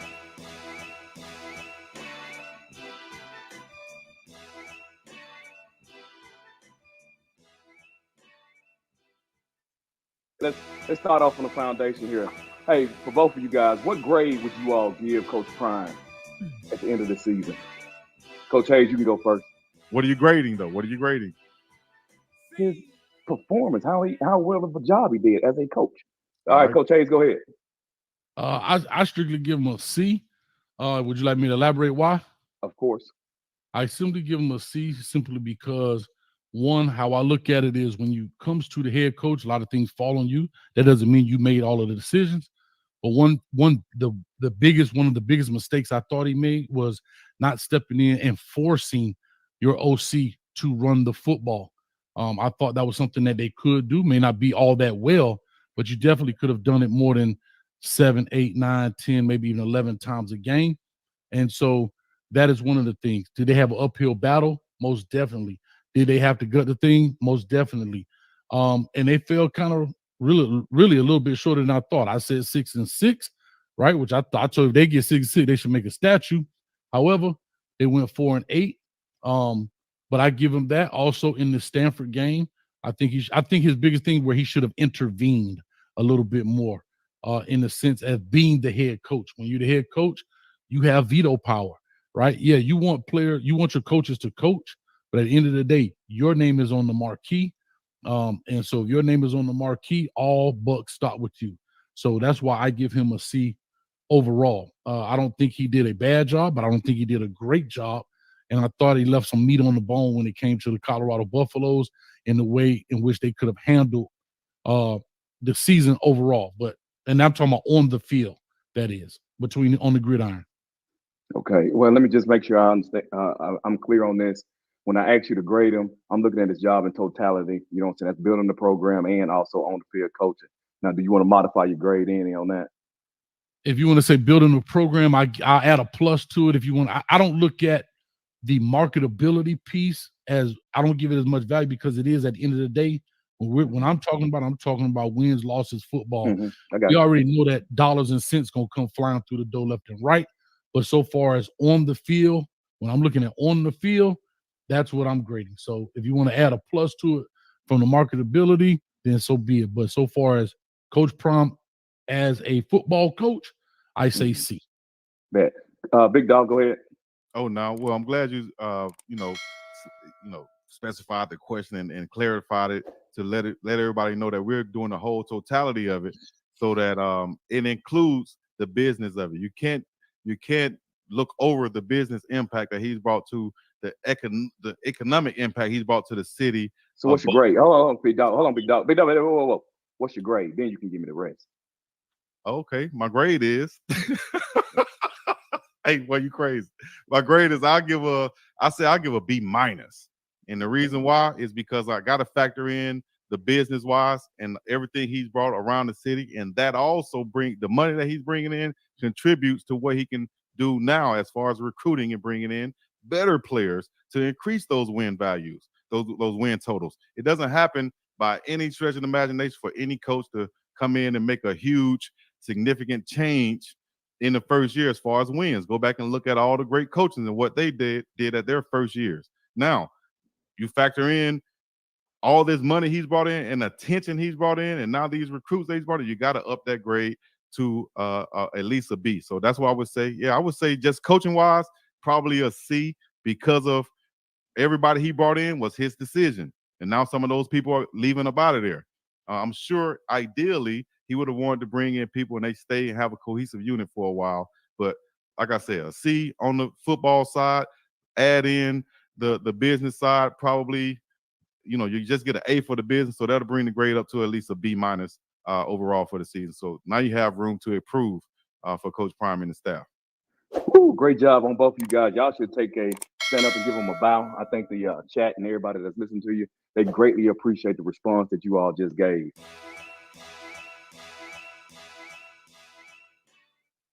My only point is that with these NIL deals, that needs to be every time we bring up recruiting, every time we start talking about these black players signing Hugh, and every time we get a parent on here talking about, how you gonna get on there, and that's why I made the comment, because the parent got on there, well, if you don't come and sit on my couch, and you talking to my son and da, and you ain't said nothing about your son bad.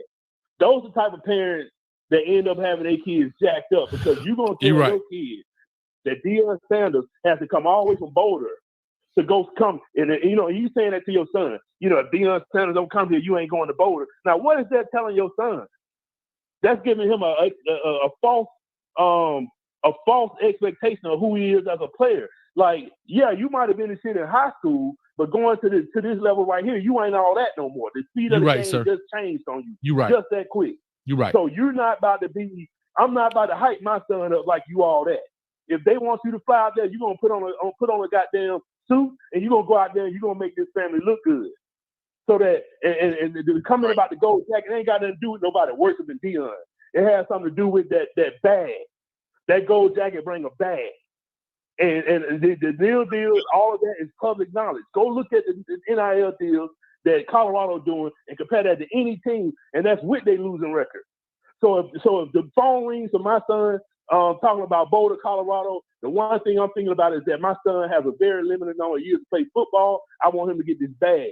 Okay, so can I ask you a question? Hold on. All right, Don, I appreciate it. I appreciate it. But here's my question, though. I got one question. I'm done.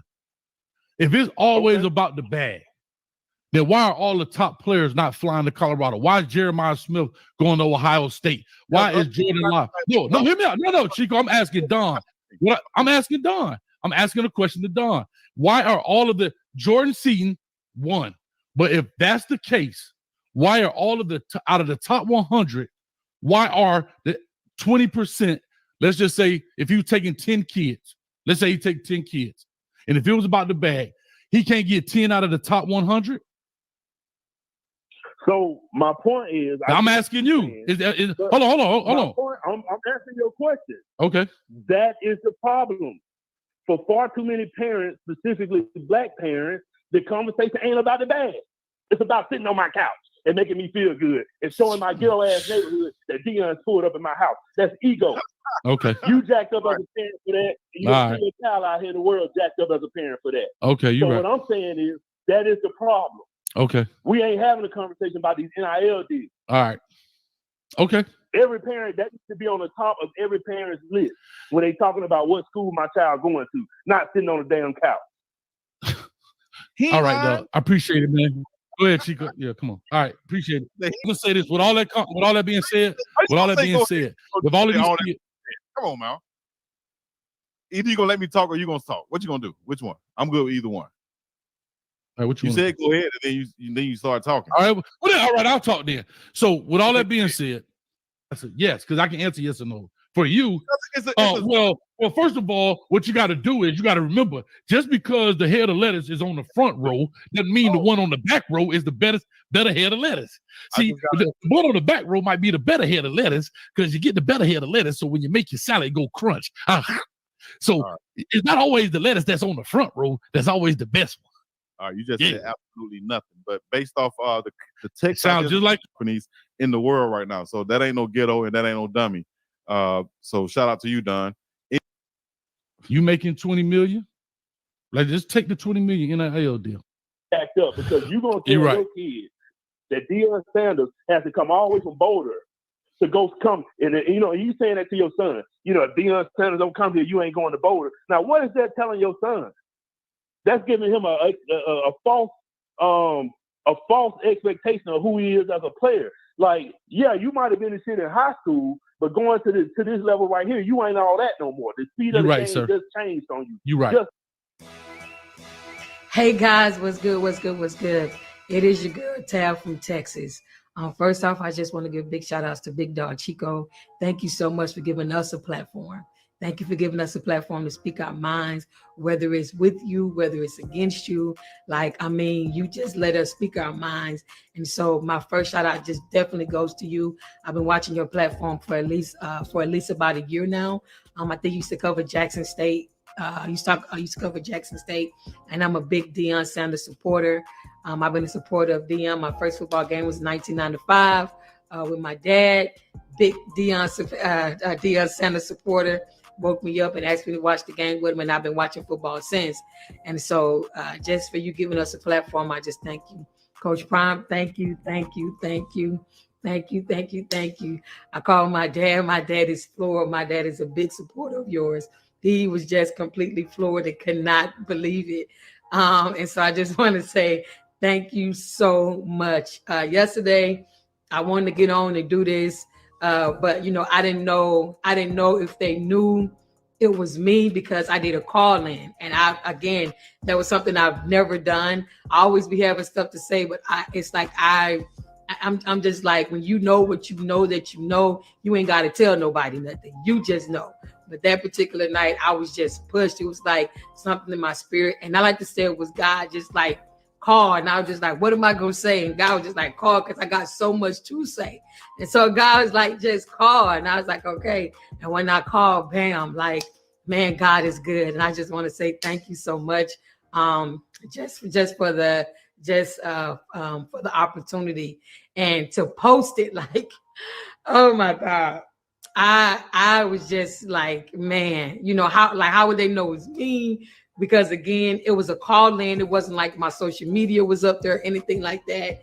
And I'm just floored. I'm still full of joy. I'm still on the high, just thanking God, just really thanking God, for the opportunity. Talking just like, oh my God, would y'all shut up? Coach Prime came to a predominantly white state, and I'm not prejudiced. I'm just giving y'all facts. He came to a state that had 2% of us there. And he came and he brought, if you have not watched Remember the Titans, please watch it. I don't want to stay here long. I actually went 2 minutes over because I only wanted to be on here 5 minutes. I'll be back because there's more that I got to say. But like they said, this table is full of food. Y'all ain't gonna be able to eat it all. BiggDoggChico, ready for it. Coach Prime, he used to this. I don't think y'all ready. Not for what I gotta say. Wow, you already know what it is. BiggDoggChico back up in this thing once again. And we got another one headed to the NFL draft. It is Javon Antonio, number 4, the big body wide receiver out there on the outside. He will be declaring for the NFL draft. Coming in from Louisiana, 6'4", 225 pounds. Looked like a baby T.O. out there. Has 17 receptions, 209 yards, 2 touchdowns for a 12-yard average this season. Had a couple injuries that kept him out of a few games, but if looking at his ability alone and his projection of what he could do at the next level, playing either the XFL, CFL, NFL, whatever FL, I think he has the potential to get with the right organization, team, coach, and he can be productive. Not a bad athlete at all, just need a lot of opportunity. That's the thing with wide receivers, and I hate it so bad for wide receivers that when you are a wide receiver, we are subject to the quarterback throwing us the ball, the system being right for us, getting in the right position as far as I'm the X receiver or the Z receiver or a slot receiver in that offense. So I think at the end of the day, I always revert back to my dog, Roy Williams, that played at UAB with myself. Didn't play a lot during his career, but when that NFL combine came around, he ran a 4.3, and scouts took notice, and he got a chance to go as a free agent to play with the Oakland Raiders. Now, here's the thing. If Javon Antonio can impress with his size at 6'4", he probably will have to slim down for the combine to get like 215 or so. Get as low as he can to run as fast as possible. And then he can bulk back up and do the best he can on that bench press to show that he has the strength. If he stays around 225, he would be probably projected to move inside and put his hand in the dirt and possibly be an H-type tight end or slot type receiver or Antonio Gates type tight end, to where he can go from 225 to 245 at least and be a monster over the middle. Travis Kelce, Antonio Gates, anybody over there over the middle, Shannon Sharp, who is that type of receiver / tight end. He could do his thing. I think he has a chance. Shouts out to Javon Antonio. And here's what he posted on his Instagram and social media. You can read it right here. In closing, he said, "Thank you all for your support and belief in me. I'm excited for the journey ahead. With that being said, I will be declaring for the 2024 NFL Draft. Skull Buffs." Signed, Von. Iski. That boy going to the league. At least he's going to get a chance somewhere to make some moolah, baby. Let me know what y'all think about Javon Antonio. You already know what to do. Leave a like, subscribe, comment, all the other good stuff. We up and about this thing. Peace and love. Yeah.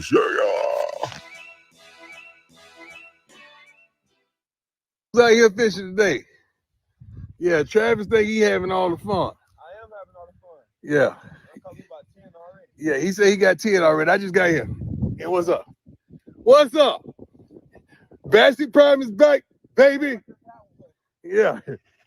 Oh, you already know what it is. BiggDoggChico back up in this thing once again. And yeah, yeah. Coach Prime out there catching bass and catching recruits. And this one coming from Vanderbilt to SECs. Hey. Hey, shout out to everybody up in. This is live. This is live. I am playing this. Happy 2024. I thought Coach Prime was about to say, Bassett Prime is back, bitch.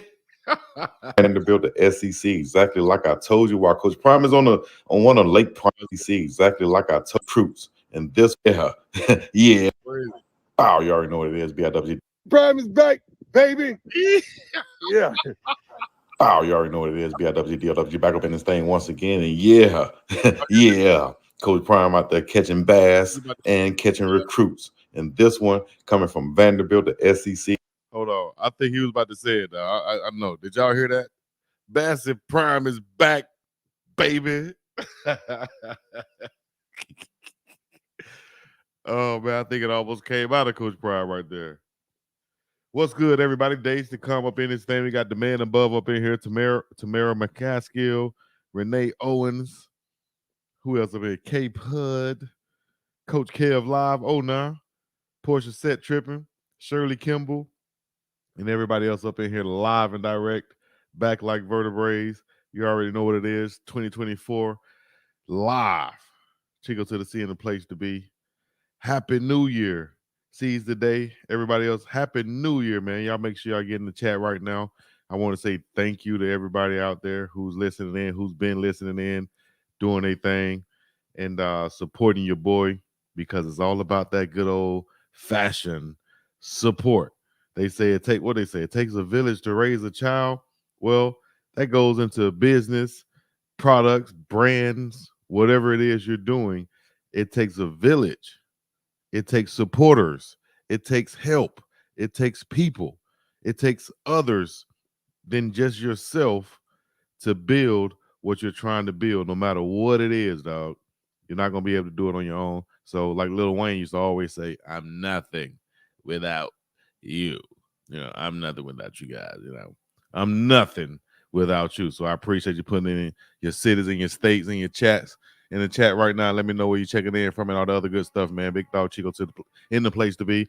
Listen to Coach Prime right here. Say, Bassett Prime is back, baby. Exactly like I told you. While Coach Prime is on the WDLW back up in. What's up?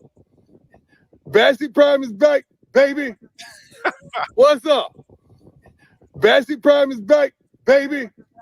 Am I tripping? Am I tripping? Or am I? Come on now. Come on now. Let's go, baby. Y'all hear me out there. Omaha, Nebraska checking in. Chi-Town. Let's go. What's the next move for CU after these bowl games over? Look for more calls. Look for more big names. Look for more on the defensive side of the football, starting with the defensive coordinator, baby. Let's get it in. Spring, Texas up in here. Oh, nah. Eric Jenkins. Lubbock, Texas up in here. We coming to Lubbock this year, baby, to put a whooping on them. Pow, pow. Them Texas Techs. What we call? Look at Nico. Nico went out there and ripped it up for Tennessee, man. Shouts out to Nico. Young Oos. Run them likes up in the Cheez-It Citrus Bowl. How many they have? Nico. 12 of 19, 151 yards, 1 touchdown, 15 rushes, 27 yards. 35-0 win for Tennessee over Iowa. Damn. Iowa's 10-4. Tennessee 9-4 now. Run them lights up. Shirley Kimball, Alabama in the house. Checking in from the Windy City, baby.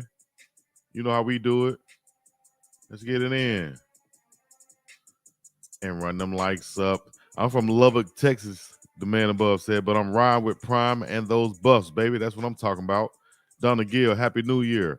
Shout-town in the building. Happy New Year. Oh, Mad Manny. All right. Yep. Run them lights up, Eric Jenkins said. Playoffs start today. King P 24/7. And you know what to do. Say it. You got to be saying it at the house. You got to be saying it in the car while you're driving. You got to be saying it while you're listening in. You know what I'm saying? Got to give me a shirt that say run them lights up. Know the haters going to try to bite me on that one. They're already trying to bite me on the Prime parents, but it's all good, though. Let's keep it going right now, right quick. Here we go. Let's go. Oh, you already know what it is. BiggDoggChico back up in this thing once again. And yeah, yeah. Coach Prime out there catching bass. And yeah, I'm gonna do a reaction real quick to the UA practices. I'm gonna bring it up in a second. But until then, y'all know what to do. All right, let's go. And catching recruits. And this one coming from Vanderbilt to SEC, exactly like I told you. While Coach Prime is on one of Lake Prime or Lake Time, one of them out there being Bassett Prime or Country Prime with Travis back there in grooming. Travis might say he catching more. Like I told you, Coach Prime bringing in them soldiers, like they from the know ya. Shouts out to Master P. You heard me? We about it. I'm about it. Fish, but either way it go, Coach Prime is catching these recruits while he's fishing and chilling. Everybody's like, you need to go out there and be on the road. Well, here you go. SEC wide receiver, who I think going to be that number one guy to replace Xavier Weaver last year. He's going to match that production. Already had 40 plus, 50 plus, 40 plus years in the SEC. The top leading receiver in the SEC as far as production wise the last 3 years that's still available. That's him, Will Shepherd. Yes, indeed. The grad transfer will be able to immediately play for Coach Prime and the Buffaloes. In his 4 years in the SEC, Shepherd emerged as one of the top wide receivers with 2,000 plus career receiving yards and 21 touchdowns. Even with defenses circling him this season, especially when he playing for Vanderbilt and knowing that he was the guy to eye on, he averaged 14.6 yards per catch.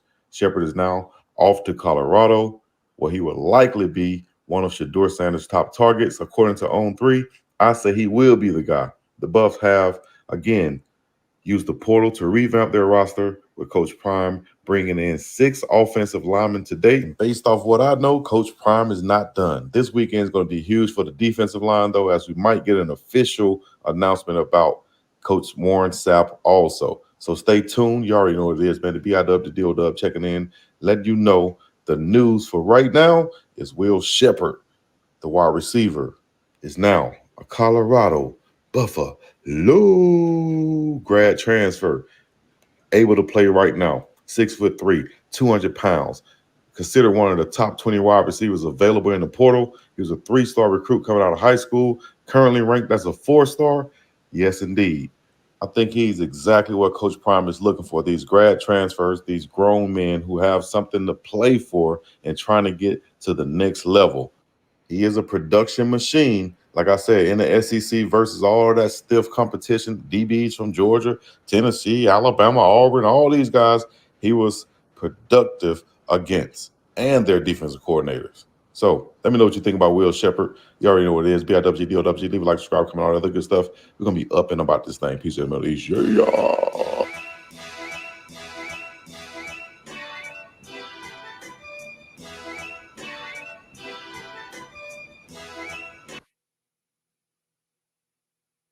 All right. This right here was posted by Coach Prime, or actually by Deion Sanders Jr. Amari McNeil doing the interview. My dog, Amari McNeil. Let's check this out real quick, like get a reaction on it and see what he's talking about on this one. I think he got a full interview. I got to see who it is with. All in one podcast. I'll check them out. Coaches, like you might not even talk to your coach. You might not talk to him. Or you gonna see him, but you might not even have a Prime really want to relationship. check in with you though, and want to see what you got going Bro, it on. don't even matter if you playing. Yeah, it don't even matter if you playing. He gonna just be cool, like the same guy you see on TV, same guy. I'm about to say, so it ain't nothing different about him. Ain't nothing He different. real across the board all the way. Bro, ain't nothing different. Yeah, straight up. Ain't nothing. Like, I'm glad I went there. Like, I never regret my decision, but just at my old school, just other coaches, like you might not even talk to your coach. That's real. You might not even talk to your coach. They'll walk by you arrogant in the mud like they Bill Belichick or something like that. Come on, dog. That's so real right there. That's why Prime posted it. And I told y'all before, Prime on some real ignorant stuff. Deep down inside, just like I just showed you right here, Coach Prime really wanted to say, Bassett Prime. You know what I'm saying? You know, deep down. No, he a Florida boy, dog. That man from Fort Myers. It's not Fort Myers. That man from Fort Myers. You feel me? Say it. Say it with me. Fort Myers, Florida. Down bottom. Y'all think he... Come on, man. This man high-stepped. You might not talk to him, or you gonna see him, but you might not even have a Prime really want to check relationship. in with you though, and want to see what you got going Bro, it on. don't even matter if you playing. Yeah, it don't even matter if you playing. He going. My dog got on a Prime shirt down there. Shout out to All in One podcast. I'm gonna check them out. All in One podcast. 3 brothers on here doing their thing, looking nice and professional. Shout out to them. You feel me? Tell them BiggDoggg said what's happening, what's up, what's shaking, potato chips or bacon. Shouts out to them. You understand? I like what they're doing already. Just be cool, like the same guy you see on TV, same guy. I'm about to say, so it ain't nothing different about him. Ain't nothing He different. real across the board all the way. Bro, ain't nothing different. Yeah, ain't nothing. Shout out to Big Amari McNeil. Told you guys that's my dog from the get-go. You feel me? Prime genuinely wants to see and help people succeed. I give him that. Straight up. That's real. I enjoyed that video. That's a fact. I watched the whole interview. I love it. Days to Come said, at AAU practice, KJE slapped everyone on the O-line. Yeah, he looked good. King Joseph Edwards. Good size, him and Baby T.O. Shouts out to Nico once again. Citrus Bowl MVP. What was it? 5 touchdowns he had rushing? Unbelievable. I don't think it was 5. It could be like 3 and 1 passing, something like that. It was crazy. Let me see here, though. I want to look for that interview. I'm going to do a reaction to it eventually. But let me see. Since y'all rocking with your boy, where's that other one that I wanted to show? Out here fishing today. Yeah, Travis think he having all Bassett Prime. All the fun. Yeah. Yeah, he said he got 10 already. I just got here. Yeah, what's up? Yeah. What's up? Bassett Prime is back, baby. Bassett Prime is back, baby. Because was there a strategy of bringing in guys that maybe needed a year, all coming off injuries, like a Travis J, Jalen Ellis, who else? Tisdale. Yeah, that's definitely a strategy. First of all, you want to see how they work, because when they're not really a part of the plan that year, and you see they're injured, you want to see how they work to get healthy. You want to see how they study and prepare, even though they're not playing. Okay, but when you do play, do you know the scheme, or when you get back, it's got to be a learning process still? Why is there a learning process and you've been here all year? Why don't you know the defense of the offense and you've been here all year? So are you not attentive in meetings because you're not getting to play? Are you not watching film on your opponents because you know you're not going to play? All those different things attribute to who those young men are. And it is our desire that's part of your development, man. Your work ethic and your desire to be who you desire to be. A lot of young men came in banged up, and I think we had a couple guys that had surgeries already at the conclusion of the season already, and they're already, healing and in that process of being developed mentally, not physically. But we look for those guys to pay dividends. But it's not a good sign when you're injured and you're not working your butt off to get back healthy. It's not a good sign. Yeah, you got to get in that treatment room and that meeting room for sure. Always asking me. People always asking me. Nurkic ain't hurt nobody, dog. Like Nurkic don't want to fight you, Draymond. You tripping?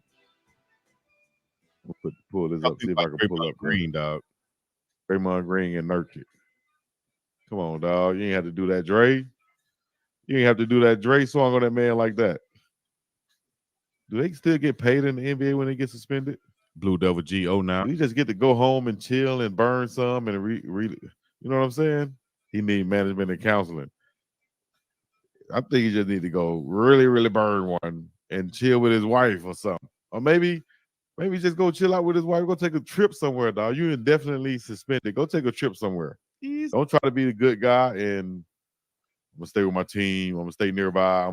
Man, go to Monaco somewhere. Go somewhere where you can just chillax, dog. For real. You know you ain't have to swing on that man. The way that you tried to get up out of it. Yeah, right. You tried to play it off like it was an accident. Right. There you go, Rose. Try to play it off. You know that people listen, if you're in the hood, you ever been in the hood, you've seen stuff like this before. You've seen dudes like Draymond before. He always find a way to fight. Always find a way to fight. Nobody want to guard him.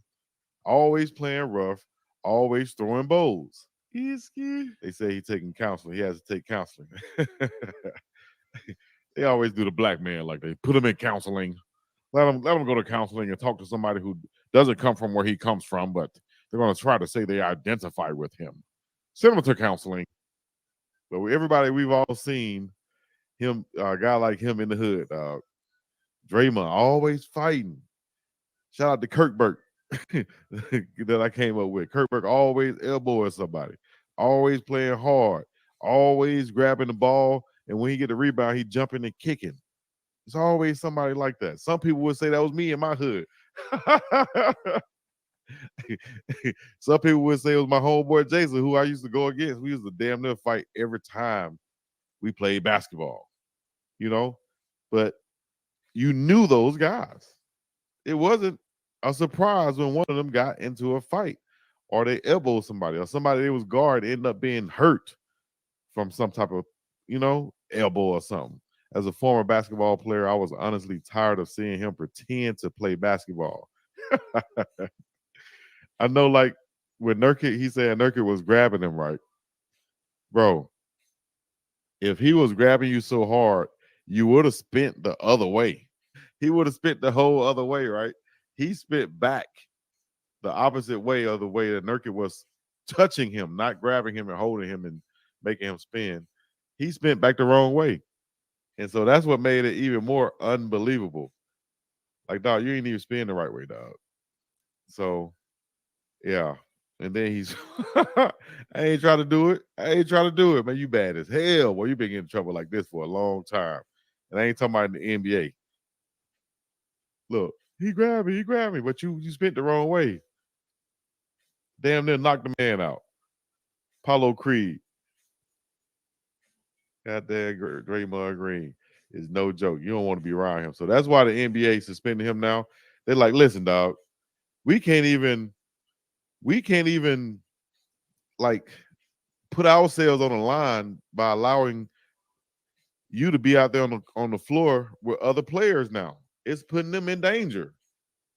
That's what they're saying. You're putting them in danger.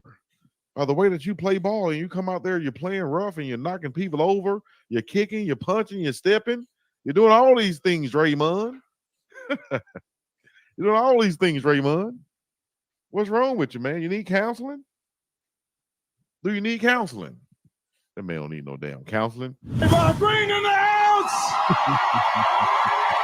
He get it in. Yeah. You need him up on the team like that.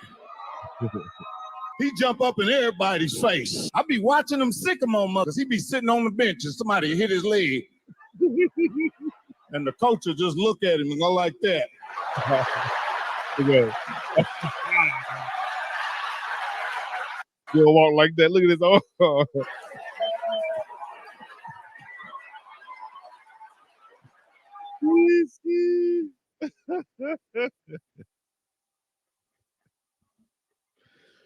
That damn Draymond Green, dog. It's going out of control. Oh no. I watched it that he was out of control. He have anger problems. I want to do that at home. You know what I mean? He hit that guy like he was on the street. And then trying to make it seem like it was a mistake. He was twisting me. He was pulling my waist. He was pulling your waist this way. You spit out that way with the open hand and hit him with the forearm wrist. And then Draymond ain't that nice, dog. That boy know he bad as hell, boy. He was that little boy, as your grandma called that boy bad. That boy just bad. He get in trouble all the time. He just bad. Draymond go in there, sit on my bed and don't move. You the only one. Every time there's a problem, you the main one. You the common denominator. Go in there, sit on my bed and don't move. Matter of fact, go take a nap. I don't want to take no nap, big mama. I don't want to take no nap. Go get on the goddamn bed and take a nap. You ever see your big mama talk through her teeth? Get on your goddamn bed and we'll take a nap. Shoot. Wow, you already know what to do. Leave a like, subscribe, comment, all the other good stuff. We're going to be up in about the same piece of the show.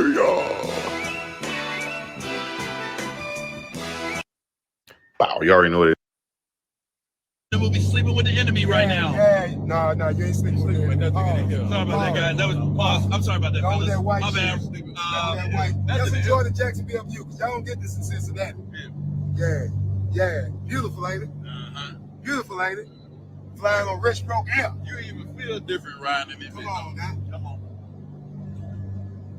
Type shit. I ain't know what that means. Hell yeah. Hell yeah. Type shit. You ready? You Y'all ready? You ready? Yeah, I'm ready, bitch. Oh, God. Oh, God. Type shit. Oh, God. You see that beautiful Jacksonville view? Come on, man. You Where's it see at? that beautiful Jacksonville view? Cincinnati don't look nothing like this. Nothing like that. Nothing. We got a river. We got 1,000. Let's go to the ocean. We got 1,000. It's the only river in Earth that goes north. I think in Earth or maybe in America. What the fuck's that got to do with the game? Man. Don't tell him, man. Huh? What the fuck's that got to do with the game? That means a lot. Yeah. Tight shit. It's up. It's up. It's up, girl. It's up, girl. Shut the fuck going on. It's up. Baby. It's up. You see, it's a white out. It's a white out. Yeah. It's up. Yeah. We got to beat you with our backup quarterback. Come that in. With our backup quarterback. Come that in. We don't need a starter. No, you know, we don't need a starter. I'm glad to hear to see this. All right. Y'all know what it is. BiggDoggChico to the C and the place to be. We got the one-on-ones from the UA All-American game. Let me see who all up in this thing first before we start doing a reaction to this. You know, let me see. Aloha, brother. Ever Beach in the house. Edwin Smith. Oh, now to you. I did it. Ever Beach. It was beautiful looking out that way last night and seeing all of the fireworks going off across the island once again. Goodness gracious, that was crazy. That was crazy. You understand? Happy 2024. If you're tuning in, happy 2024. Wherever you're checking in from, hope everybody's safe and doing well out there. So we're going to easily, happy new year, jump out if you want to, be reading about you. All right, here we go. We're going to react to this real quick. Like we had the rivals post this the one-on-one. We're just going to show you what I see. I guess we'll do each one of them.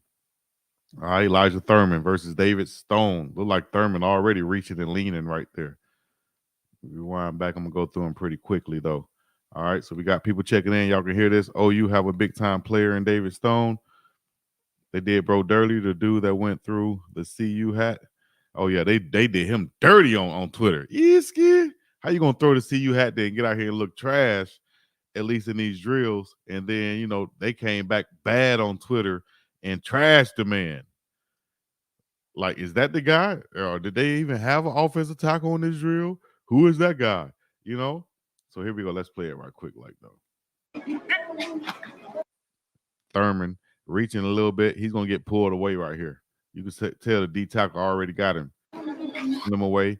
Now use that rip. Get rid. Be holding right there on the offensive lineman. As see how he extended. That's gonna be holding right there. That's gonna be a win for the D tackle all day, every day. You understand? There's holding going on in each and every play in football. So hey, stop reaching, big fella. Stop reaching so much. You're overextending. You overextend. See that? Overextending. You got to sit a little bit better. And that way you can sit down on it. But good job right here. Strong hand. Now, once you get up under these pads, it's OV. It's OV. A lot of people won't call that as a holding. But that's what I used to always aim for, was that pad called the chest plate. Used to always aim for that chest plate. And if you get that chest plate right there, you control that defensive lineman all day. You probably won't see the field at Oregon. I don't think so. I didn't really care for him coming to you. I was going to say UAB. I didn't care for him coming to see you at the time anyway, because honestly, I'll tell you like right now, honestly, I don't care for knock-needed tackles. That's not a knock against him or anybody else, not point intended. But I'm talking about, I like big athletic tackles, like big Jordan Seaton. You saw him walking. He looked athletic. He looked like he'll play small forward in basketball. The tackles that look like they'll have to play center in basketball because they're not athletic, I don't really care for them. They're just big guys and knock-needed and not really athletic. Jordan Seaton is an athletic guy who just happened to be big. You feel me? Here we go. David Stone won both of those reps. Ooh, nice bull rush right here. Forget the swim moves and stuff. Just going straight for the bull rush. Straight back. I like that, David Stone. Who y'all say got a player in David Stone? Let me see. Who y'all say got a big player in David Stone? OU got a big time player in David Stone. Okay. I like that. Let me see. McElroy was holding in one-on-one. McElroy from Alabama too, man. Shoot. Why Coach Hayes running from you, Chico? Hey, man. It's all right. He's going to pull a hamstring in a minute. Knock need is wild. That's real. Y'all see big guys who be – and that's not a knock. I'm talking about just build. I'm not saying he knock needed. I'm just talking about the offensive tackle. But you see how Jordan Seaton, that Seaton standing over there right there. He looks like a big athletic person. This kid right here, whoever 77 is, even if that's not Seaton, he looks like a big athletic person. Right here. That's a big athlete. You understand me? He's been looking like that since he was a kid. And coaches with a good eye has been able to tell that he's a good athlete since he was a kid. Some guys look like it, and that's Thurman again going against nice club. And nice I guess you could say reposition right there by Elijah Thurman. Good job. Great job, Thurman. But keep going, Stone. Way to go. The whistle. That's a win by Thurman right there, though. Here's the big fella, Jaquan McCroy and David Stone. We just saw Stone go back to back. Here we going again right here. Yeah, nice little dip outside. Now he's going to go inside. The offensive tackle is overextended. This is going to be either a hold or he's going to get whiffed right here. Oh my gosh, big strong hands by the big fella. That could be called a hold, or that could be this guy's hands, the strongest center blocks. Watch this. Watch how he put that hand on him right there. That could be hand to the face, or it could be a jersey right there. Let's see. That's a jersey right there, dog. He ain't go nowhere once he got that big paw on him. All right. Don't count that kid out now just because he might be a little bit slower in feet-wise, but he got some strong hands. Some strong hands. Let me see what y'all saying in the chat. Brian, you know why? Cornbread fed. Okay. That's Seaton. That is Seaton. I always wonder if those guys were athletic because how they going to move fast when their knees are touching. That's what I'm saying. You see some big guys with their knees touching, they don't be as athletic. They just can't be. Now, I have seen some that will surprise you. I've seen guys with knock knees that are dunked the basketball. You're like, damn. But it's just still a limitation there. I put it like this. If I see a guy, no, I'm not going to take it there. I'm not going to take it there. See him look intimidating as hell. We sure that's a kid. That's why I call him Suge Knight. Big intimidating looking mug, boy. Wait till Jordan get them Flintstone steaks. Whoo, my gosh. He get on a regular meal plan and get that protein in them constantly and them workouts and that Coach Mo workouts, weights, meals, sleep, practice, little bit of school. It's going to do wonders for him. Handling bro rough. That pick don't do 90 no justice. 77 is season. Yes. That's what I was saying. Without any bias, whoever that is, that's an athlete. Yeah, he's strong, but he's not very athletic right here. And he's not knock needed. He's just big as hell. Oh, he got his bad hand placement right there. You hitting him in the face mask again. That's gonna be a penalty.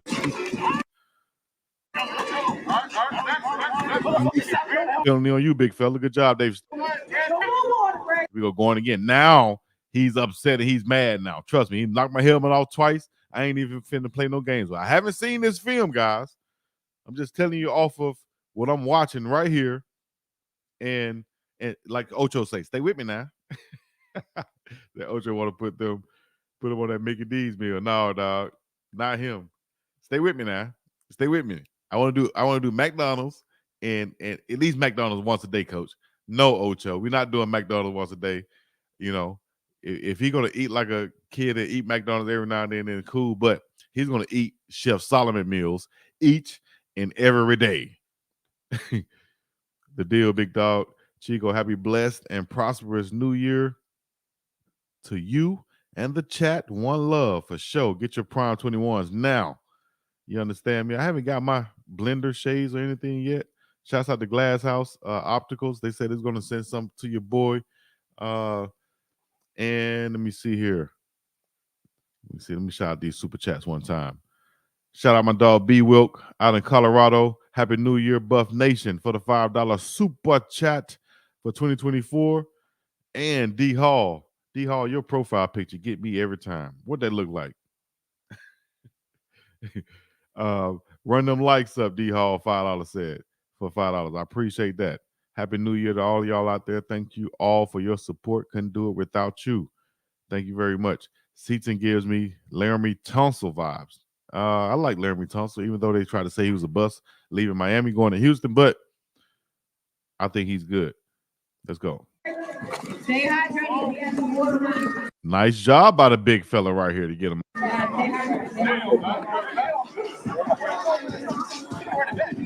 Good job, big fella. Look, he don't look terrible. Oh, he looks so light. Who's this guy? He's gonna get bull rushed. King Joseph Edwards, Ellis Davis. If you don't bull rush him, King Joseph. But I will tell you one thing: he's long, he's wiry, he's athletic, got long arms. You got to get inside on him easy, because if he's set and get some weight on him, he's gonna be good. But King Joseph just gets rid of him. Nice job. Nice job. And look at him trying to. What you punching at? What are you punching at, dog? Smashed you. I hate people who do that after the play. You just got smashed. And now, come on, man. Come on. Hit him again, King Joseph. Go a little bit quick now. Use your hands. Yeah. Another bull rush. Shoot him. Get up out of here. KJE, King Joseph Edwards, getting rid of Ellis Davis right here. He's just too light in the booty right now. He's going to have to go get on the weight, protein shakes and meal plans and everything. King Joseph, he's head to Syracuse, right, with Coach Nick Williams? Dalen Evans and Eugene Brooks. Big Eugene Brooks, I bet you he's a beast at that right guard position. You're not moving him. Low to the ground, stomp. Look at him. Nice set right there. Not too overset with his head over his toes right there. Nice set. Sit down now. You ain't going nowhere. Going nowhere now, big. You ain't going nowhere now, big. Go down, big fella. Get up out the club. Get up out the club, big fella.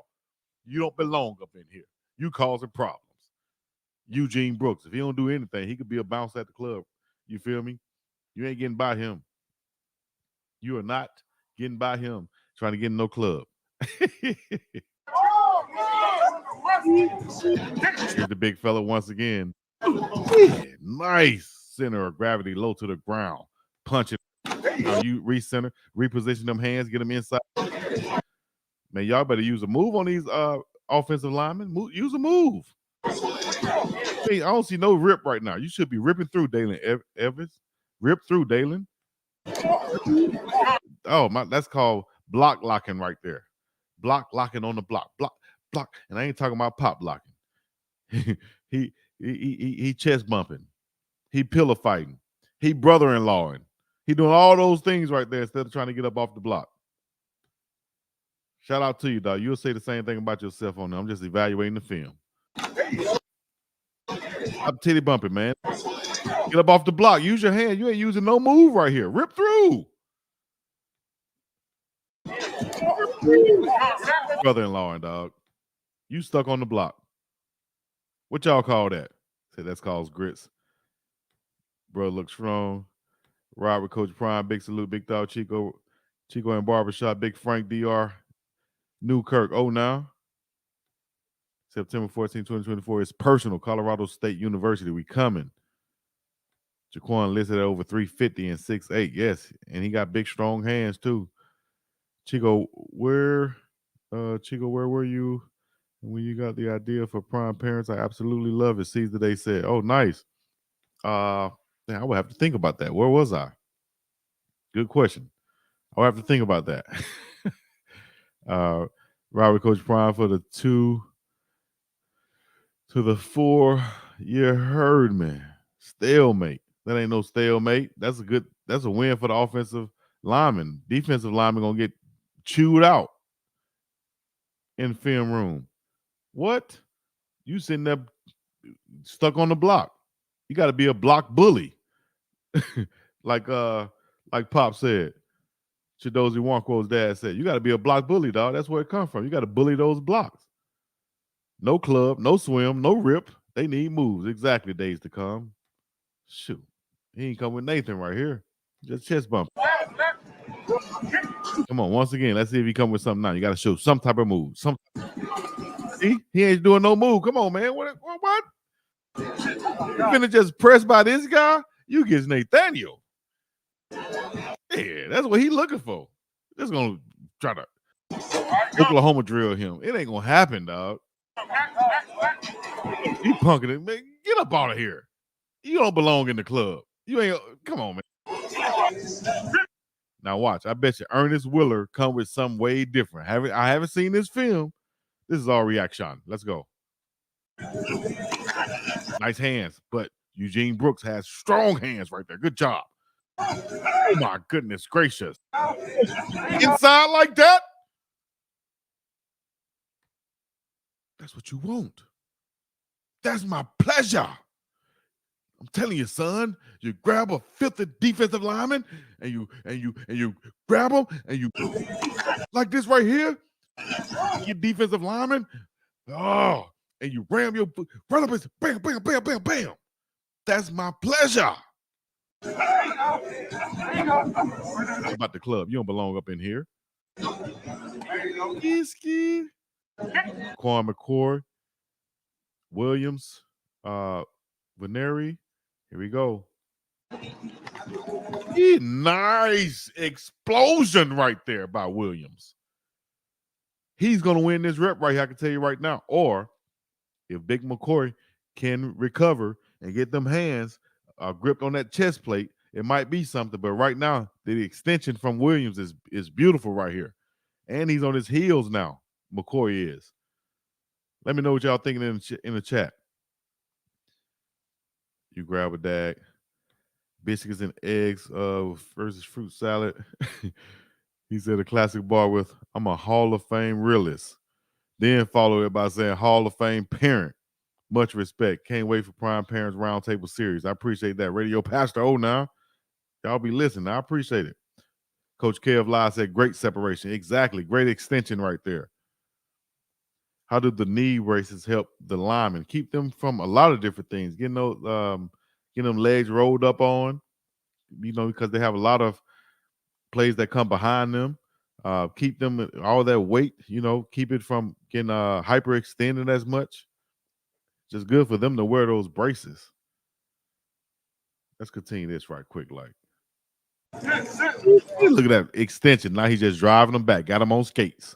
Got him on skates, baby. Send him to the skating ring. Send him to the skating ring.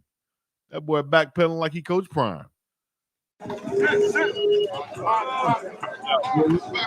Great job, Williams. Here's another Williams McCoy once again. A Williams Nare against Jaquan McCoy. I think now, after you just beat him on the bull rush, now he's thinking. So now you can use your moves. Go inside or outside. I would hit him with the tap right now. Ba-dop.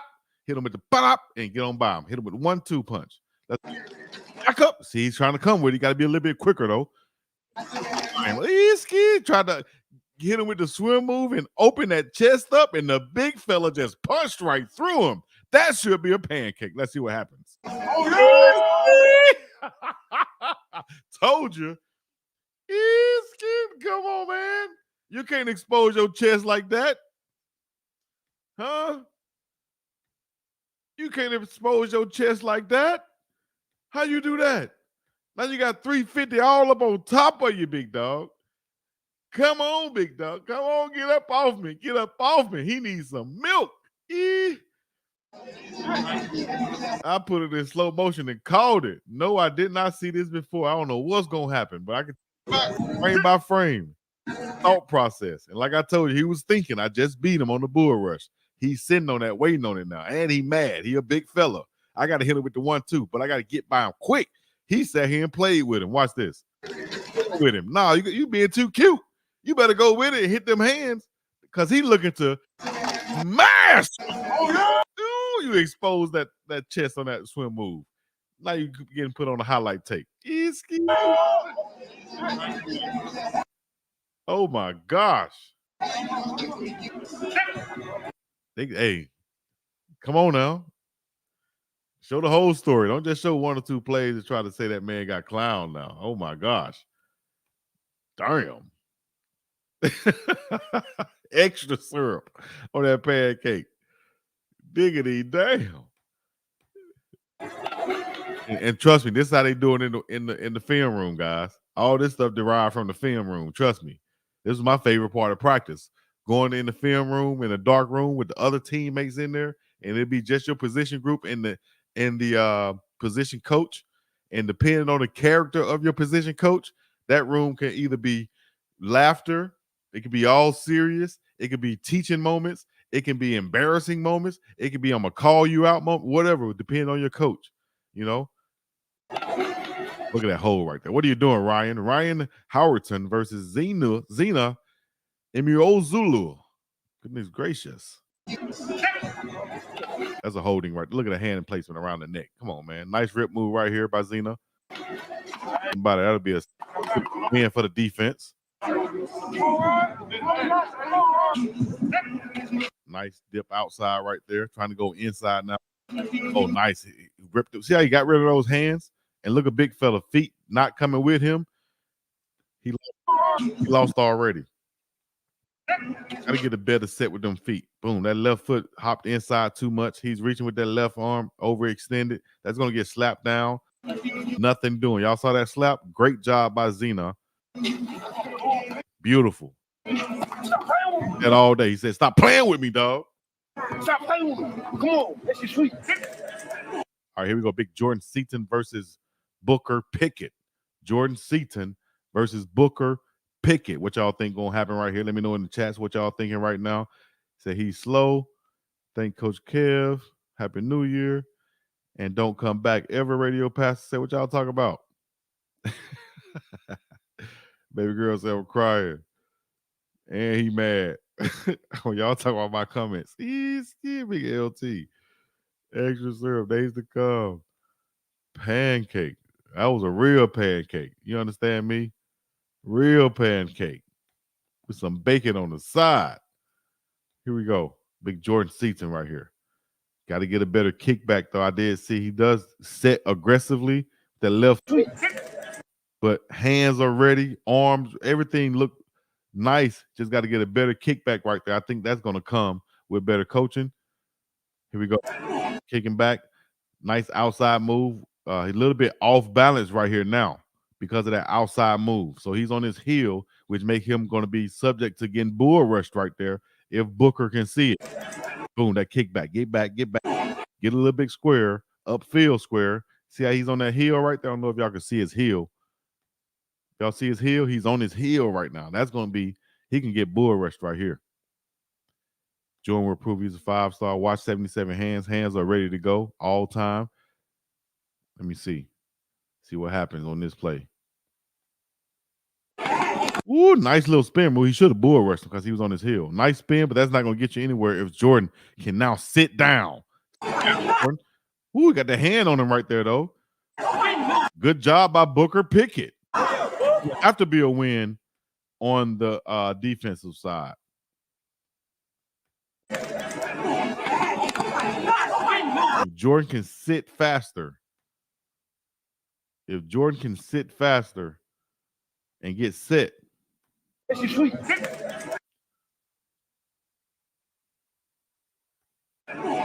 nice outside. See that outside move by that defensive end right there? Great job by Pickett. Moving. That's what you got to do as a defensive end, especially a quicker guy going against a guy like Jordan Seaton, who's big, athletic, strong, and got nice hands. So you got to be on your game 100% and be quick, right? Pickett. What school Booker Pickett going to? What school is Booker Pickett going to? Coach Load time. He got to sit down, exactly. Seeing the grown man. Booker Pickett. Got to check him out. Nice little spin move to the inside. Just sit down a little bit quicker right there. And that way you... Now Seaton is like, okay, let me step my stuff up too. If I didn't already step it up, let me make sure I step it up right now too, because everybody watching, they got cameras on out here. Let's see what happens right here. Quicker now on that kickback. You saw it. Put your hands on him now. Protect the quarterback. Ooh, nice job by Pickett. That's going to be 2 for Pickett. That's going to be 2 for Pickett. Just got to sit down. All that is coaching right there. Pickett going to the U. They got them a pass rusher. They got them a quick pass rusher. He reminded me of myself coming off the end. Y'all laughing right now, but I'm saying that because he's not coming being really overpowering. He's understanding that I'm lighter than, might not be as long as this guy, pause, but I'm going to have to use my absolute quickness and speed versus this guy. Get by him. That's my advantage, right? Ooh, that quick outside move, that's quickness. Ooh, speed right here. Ooh, relentless, get by him. There. Great job by Pickett. See him come right back again. Now Pickett Jr. in that outside rush position right now. Looking good in that buck position right now. Pause. In the position standing the outside rush linebacker. Right here. Quick snap by Jordan Seaton. Nice dip inside. I'm telling you now, that was your boy coming off that defensive end. Dog versus dogs. Going to sharpen that iron. That's all it's going to do. Quarterback would just slide in the pocket. Yeah, he would slide on that, but at the same time, this is a one-on-one drill, and the quarterback is stationary, so you know where he is. Nice dip right here by Pickett. He dipped that shoulder, made himself smaller, that target smaller, hard to get to him for Jordan C. That little shake right there. See, all of these things is what the only thing that you're going to have on him. The advantage is to work like a wide receiver going against a DB or something. Look at that dip. I love Pickett, dog. I don't know where he came from or whatever. I don't know much about it. This is my first time seeing him, but he has the skills to pay the bills.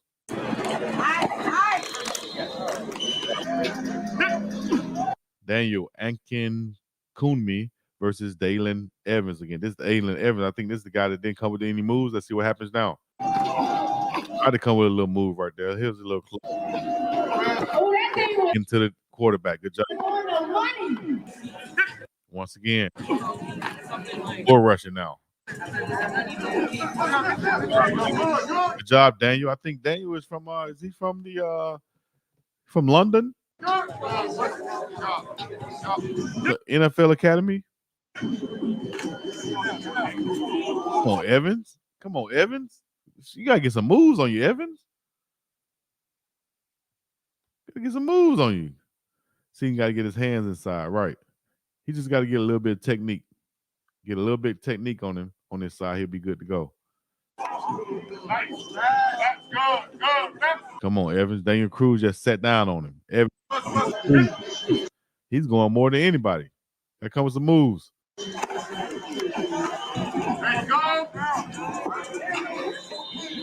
Surprised he got there on that one. Ernest Willard, Daniel. Like Willis, he came with that motor off the top.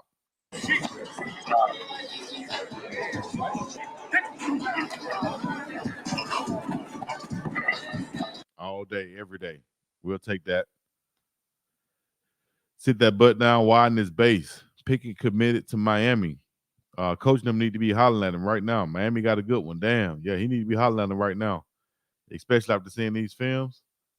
If he didn't sign, I'll holler at him. Zena once again versus Elijah Thurman. Get down on the big Thurm. Down on the big Thurm. That's what I'm talking about. Once again, get them hands inside Big Thurm. Big Thurm. Big Thurm. You're holding right there, but good job by Zena. Go, Big Zine. Go again, big fellas. Go again.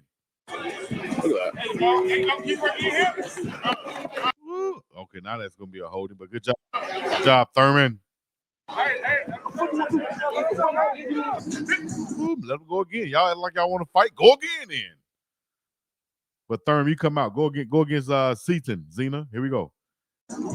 See, only thing I'm looking at Seaton and I'm seeing, I see him aggressive setting a lot rather than kickback. That means that left foot right here, that left leg. Watch the left leg. Instead of him kicking straight back and getting that depth to where he can now give himself a chance to set. Come on now, let me see. People said these boys was going light. Nah, them big boys fighting down there. Nah, you ain't never going light in one-on-ones on the defensive line with full pads on. What? What they do that at? Who going light?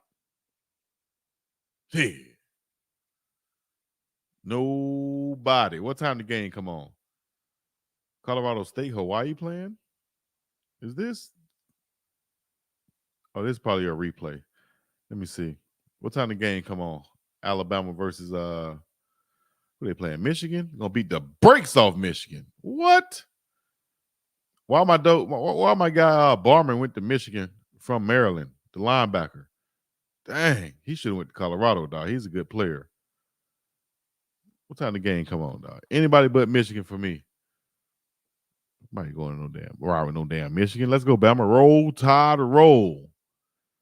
Where them skies are so blue. Let's see. Jordan Seaton now. Let's see. Hold on. That's the kids. Whoever that is out there playing, hollering in the background. What they doing out there? All right. Let's see here. Get that kickback. See how he aggressively set over there rather than coming back? Got to set backwards a little bit more. He went straight over there. I think that puts him out of position. Now he's trying to set back. Now he's reaching a little bit, but hands on him. He should set now.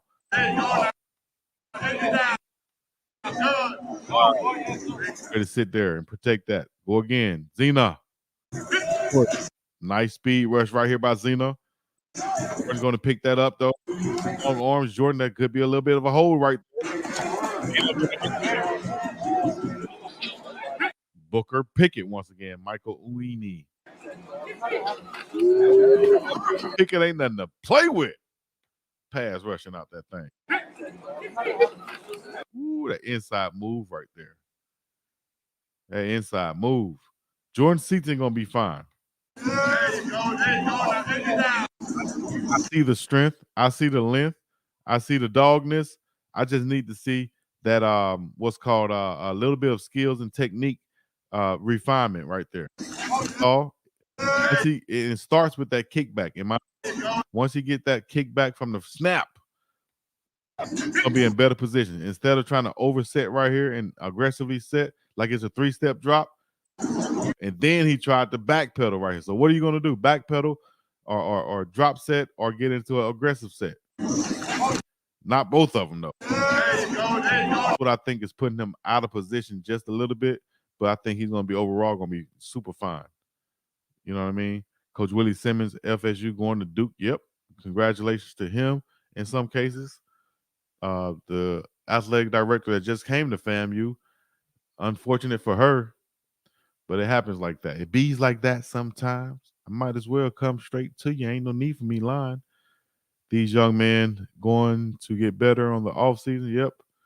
10 to 15 minutes, the game will be kicking off. Bama by blowout. Yes, indeed. Yes, indeed, baby. Where y'all watching the game at? I love these one-on-ones. Me too. It used to be my favorite part of practice. One-on-ones, and then go to 7-on-7s. Then go into team. I guess all of them my favorite part.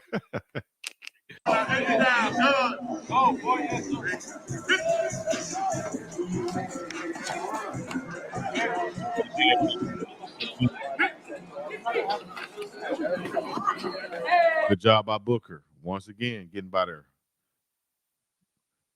Booker getting to Pickett getting to the quarterback. Great job. Great showing.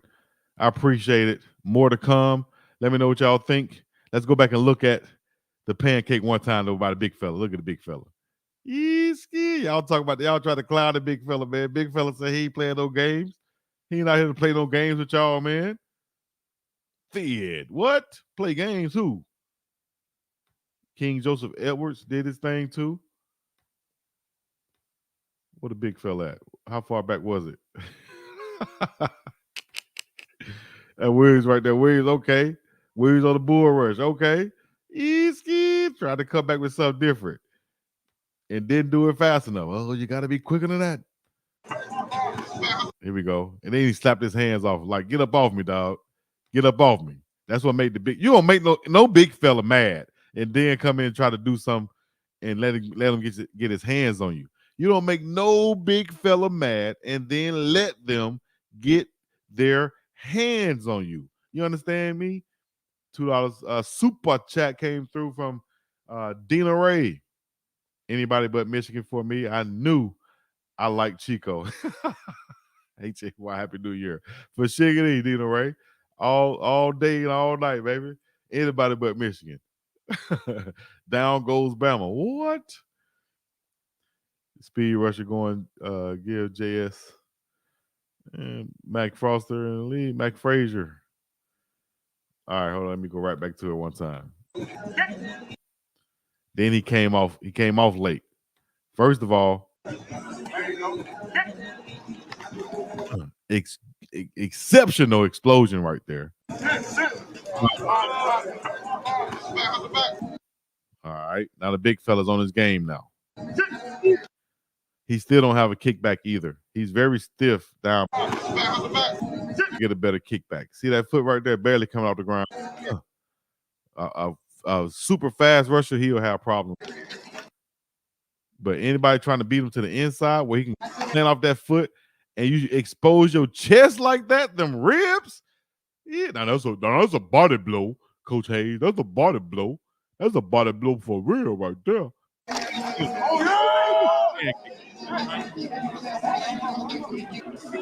Put some chicken katsu sauce on that right there, man. What? That boy gonna be eating like barbecue chicken, like Shaq Diesel ate him. Man, that was unbelievable right there. We'll take that all day and a half. All right. Let me go back to this right here. Let me go back to this. What I want to do now is I'm gonna go ahead and play some of the stuff y'all might have forgotten about. But this is what I like to do on days like this. This is what I like to do on days like this. Nights like this, the raindrops would fall. Let it rain on me, yeah. 2024, that we here. All right, Travis Hunter, Junior, Travis Hunter Sr. Shout out to him. We'll be getting another Prime Parents with them coming soon. This actually was the one that kicked off everything with an interview I did with Travis Hunter Sr. And I was already thinking about doing the Prime Parents, but this just happened impromptu and kind of kicked off everything because I was thinking about doing it.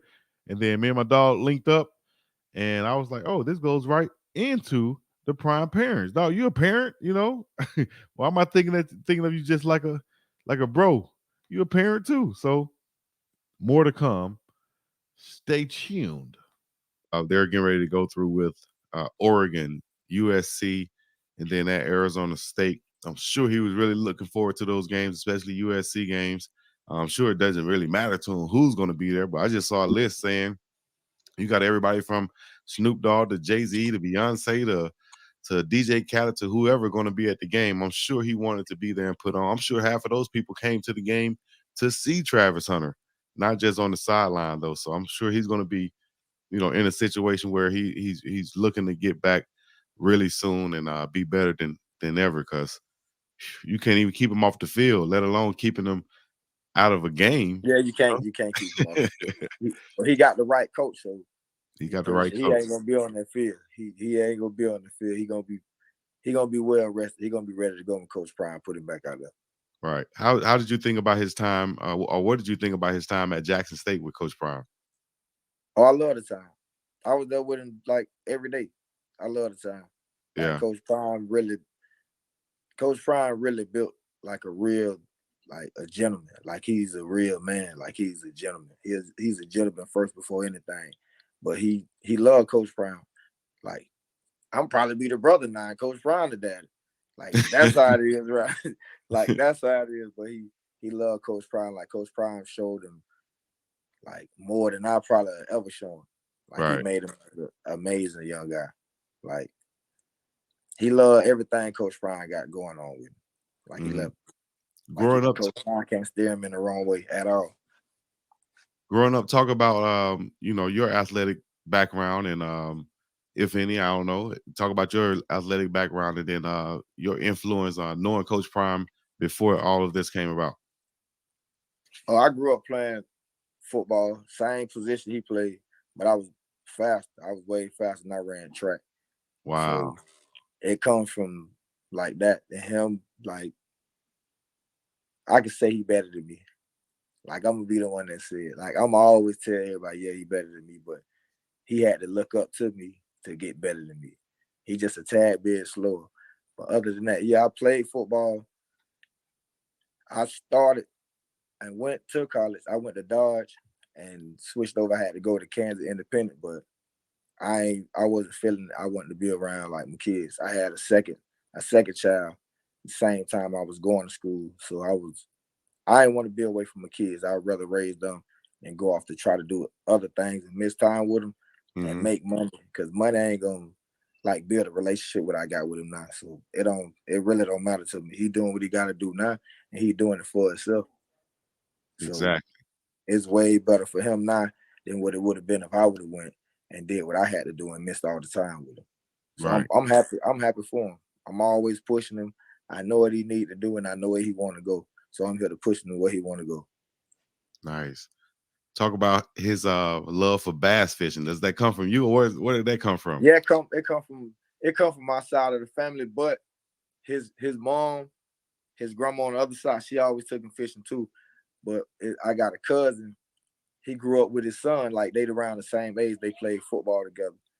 They always go fishing. Every time he come to Florida, he don't come to my house. He don't come see us. He go with his cousins. They go fishing. Like I gotta call and be like, okay, man, your brothers and your sisters want to see. He'll come see them and come see my mom. Yeah. And then he'll go back with his cousin. Like that's how much he love fishing. He probably go if he go fishing, he take a day of fishing. He'll go out. Say if he go out early, he go out. He make it to the bank at 6. He probably won't leave him. Probably like 8 o'clock that night, 9 o'clock that night. He'll fish all day. I was just about to say, because once he's gone fishing, he probably gone for the whole day. He'll fish all day. Yeah. That's a real fisherman right there. You got to love it to be out there in that water like that, on the banks or wherever you're just in that environment. You got to love it to be out there. I remember the last time I went fishing. I was probably 12. No. Let me go back. I probably fished by myself a couple times, but serious fishing, I was young. I was a young kid, man. So I need to be doing a lot more fishing out there, dog, because it seemed real peaceful and relaxing too. Yeah, and he seemed like he I don't know, he just filled with energy and got so much energy because like fishing, and he really don't go out too much. You know what I'm saying? Like he at home, he gonna play video games and do what he love to do to stay out of trouble. He don't hang out with people. Exactly. Like, unless it's business. He gonna go handle his business. Yeah. And stay home. I'll tell you, Like, he's that's not one even. thing I love about him. He's not a big flashy person too, a big jewelry person too. I made Nah, he don't.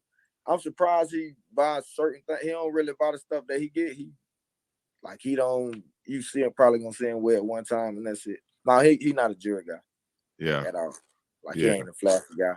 Whatever anybody else got, like he don't want it. Like he like what he like. Exactly. So back on this real quick, a lot of people talking about the kid that did the hit on Travis is receiving some death threats now and all this other stuff. I don't know. What do you think about that? How do you think the backlash is going to be, and what do you think? I heard I seen it on YouTube, but like I don't know. Like it shocked me. Like to keep it real. Like it shocked me because like death threats, like nah, that comes with when you got influence on like so many people in the world, I guess. And you know it's a crazy world, but like that is crazy though. Like I don't wish that upon him, but it comes with when you do stuff like that. I'm sorry to say it, but it comes with when you do like, and you know like the whole world watching. So that's the consequences that come when you do stuff like that. That's really all I can say about it. Right. And especially, the internet, how it's set up, they're going to come out from all different angles for whatever reason. And, that was blatant, wide open on TV, national, everybody's watching this. And I got a question though. Do you think that it should be an investigation by the NCAA to the coach to see if that was I want to get to that too, because like right after anything, only thing he was worried about was the penalties. It's like you complaining about the penalties, but you set your team out to get at least what like they have more than like 10 like personal foul calls. That should show you right there, and you get on like press conference, you don't apologize, you don't say nothing about the dirty play. You are the player, and you still ain't speak on it. You still ain't tweet about it or nothing. It's just like, so what? Right. I really don't.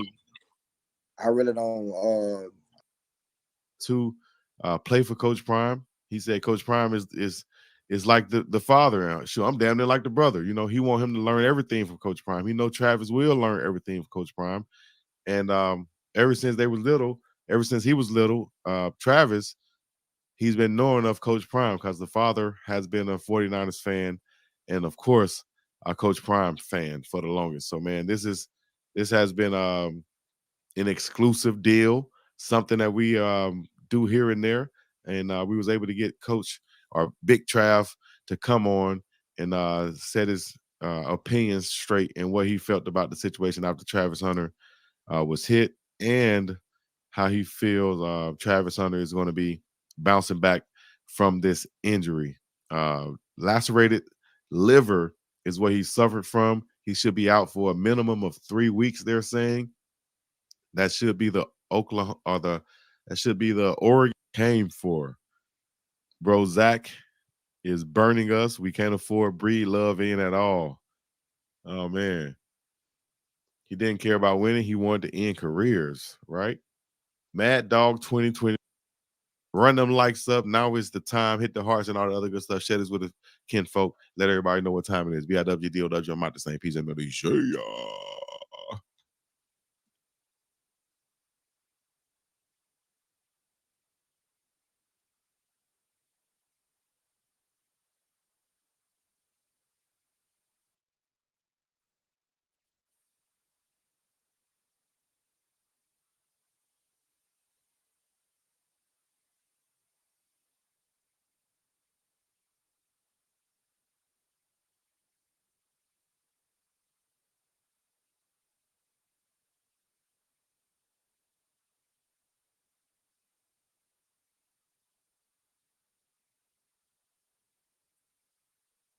It up in the chat floor. Give it up.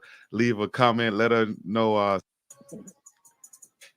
Little bit late, but thank you guys for tuning in. Everybody's tuning in wherever you're tuning in from. This is a new segment we're starting. I am BIWGDOWG. As you guys know, Chico to the C and the place to be. And I got a special guest with me once again. And this is the mother of running back from Colorado, of course, the Colorado Buffaloes. Big time signing that they just brought in, transfer Alton McCaskill from Houston. This is his mom, Miss Monica Cox, guys. Y'all give it up in the chat floor. Give it up. Leave a comment. Let her know, say hello and everything, and leave your comments. We'll get to them later on in the show as we'll get into her story and let her introduce herself, and we'll start from the beginning so we can learn about Alton McCaskill. Maybe some of you parents out there can also realize, hey, you can learn something here and realize, hey, I have a special child too. And this is how I can nurture that, you know what I mean, so to speak. So shouts out to Father Figure Apparel and everybody out there tuning in. We appreciate you, man. So go ahead and introduce yourself, if you will, Miss Monica, and let us know your name, or should I say where you're from and your background and things of that nature. Sure. First of all, hello to everyone that's watching. Thank you for tuning in. What do they say? Hit the like and subscribe button. Right. So make sure you do that to my man, BiggDoggChico. Really appreciate you for the interview. Thank you for having me here, first of all. I'm Alto's mom, Alton McCaskill the fourth. Testing, test the 1 2, testing, test the 1 2. If you're listening in out there, make sure you go like, subscribe, follow to the channel. You can listen to all the Prime Parents if you just click on where it says a podcast on my channel. You can click on it and you will see all of the things as far as the Prime Parents go. I'm here looking at it right now, but you can see all of the Prime Parents videos right there in that order. So check those out when you get a chance. And I'm gonna start playing from the most popular videos from this channel here. These are the most popular videos that's ever been uploaded to this channel. We'll go to it right now. And the first one, starting with last year, was BIWGDOWG back up in this thing once again. I'm excited. You already know we got some live action one-on-ones. And did Travis Hunter get locked up? We're going to see, and I'm going to break that down in a separate video. But here we go real quick. Lamonius Craig coming back. There's Breed Love on the lockdown. Clamped them up. Jimmy Horn Jr., Miles Slusher. Good matchup right here, but Slusher cannot keep up with the speed of Jimmy Horn Jr. He just burns them downfield. And here's last year's starter, Nico Reed, going against Travis Hunter right here. And he does a great job being patient, works on him right there, presses him, uses that sideline as his friend. He locks down Travis Hunter right here. Good job by Nico Reed. We'll talk more about that in the breakdown. Big tight end going over the middle, making the catch, moving the chains. Now let's check out J-Mac versus Assad Wasim again. J-Mac has a YouTube channel himself, and Assad Wasim picks up the first down. Nice route. Big tight end going over the middle, dig route, bam, makes the catch. Good job, move the chains, good throw. Here we go. A couple of guys talking smack. You got the transfer from Jackson State, Tavion Beasley. Look like he's going against, I think that's Fourier, the big tight end. I might be wrong here, but he's going up. He's going to be clamped. Nice job right there by Beasley stepping up. Here we go. Jimmy Horn Jr. and Slusher once again. Slusher wanted some more action. He calls him out. Boom. Good alignment. Oh, my goodness gracious. Shake him up out of his cleats. And here's his tag team partner right here. Well, I see him again. Nice little wiggle at the top of the route right there. Jimmy Horn Jr. jumped back up there. He's feeling it right now. He's going to go deep again over the middle. Out of that slide. Just beat him down the field. Seam post route. Oh, deep down the field. About a 50-yard score touchdown. Here we go. Travis Hunter said, I need some of that action. Let me get some. I'm going to go deep route. Bam, snags him one out of the air. Nice catch. Ball skills on him. Ridiculous. Pause. Once again, last year's interception leader, Nico Reed, picking up where he left off. Bam, there's the interception. Locking down. You got to watch out for that guy. Here's Shedeur Sanders looking precise, throwing it over the middle. Complete, nice, accurate throw. First down. And shout out to another Colorado coach's son, Caleb Mathis, coming in running a nice route out of the slot right here. Freezing the DB, making the catch. Everybody seemed to be surprised. Nice one-on-one session right there by the Colorado Buffs. We're going to really break this down in depth and talk about each one of them. And I'm going to try to give you some football intellect, some analysis of why maybe this guy might have caught the pass and that guy didn't. Why the DB did good. It could be all just alignment. But I'll tell you, just from looking at this first one-on-one session, Colorado Buffaloes got some DBs that can play some ball, got some receivers. They know that they have some skill positions. Everybody just questioned the big boys up the middle on the offensive and the defensive line. And you already know what to do. Let me know what you think. Leave a like, subscribe, comment, all the other good stuff. We're about to stay in the Middle East. Yeah. BIWDOW back away this thing once again. And Coach Prime has revealed his theme song. At least I think that this is his theme song. He's revealed it in other videos before. We saw him searching through music, but he didn't say officially that it was going to be the theme song. But he did give hints, and him playing this now, I can pretty much take a great guess and say this is going to be his theme music. This is going to be the song that's going to get the guys crunk for the season. I've seen all type of music get played. The one that really kind of baffled me the most was, or surprised me the most, was the Phil Collins song that everybody used to get crunk. So I used to be like, damn, y'all get crunk to this? Everybody's, I can feel it coming in the air tonight. That song right there, everybody loved it. They love that breakdown when it do-doom, do-doom, do-doom, do-doom, dot, dot, boom. I can feel it. Everybody loved that song. They would actually get crunk and get hyped up to that song. I didn't understand why until later on, but, you know, they loved it. I think this is one of those songs, too, that Coach Prime picked, and it's the Yin Yang Twins. Hey. Those guys, they are back, and they got the song called Halftime, Stand Up and Get Crunk. You've heard it plenty of times on ESPN during game days and all these other things. Coach Prime wanted to go with something that's kind of mainstream, but not too ghetto and crunk and all this other stuff, but something that can be played everywhere and over all type of deals. He picked last year. Before Mystical got into the trouble he did, he had already picked a song, which was that doom, doom, doom, that here I go, that song right there. He picked that last year, and then Mystical got into the trouble, but Coach Prime just stayed with the music.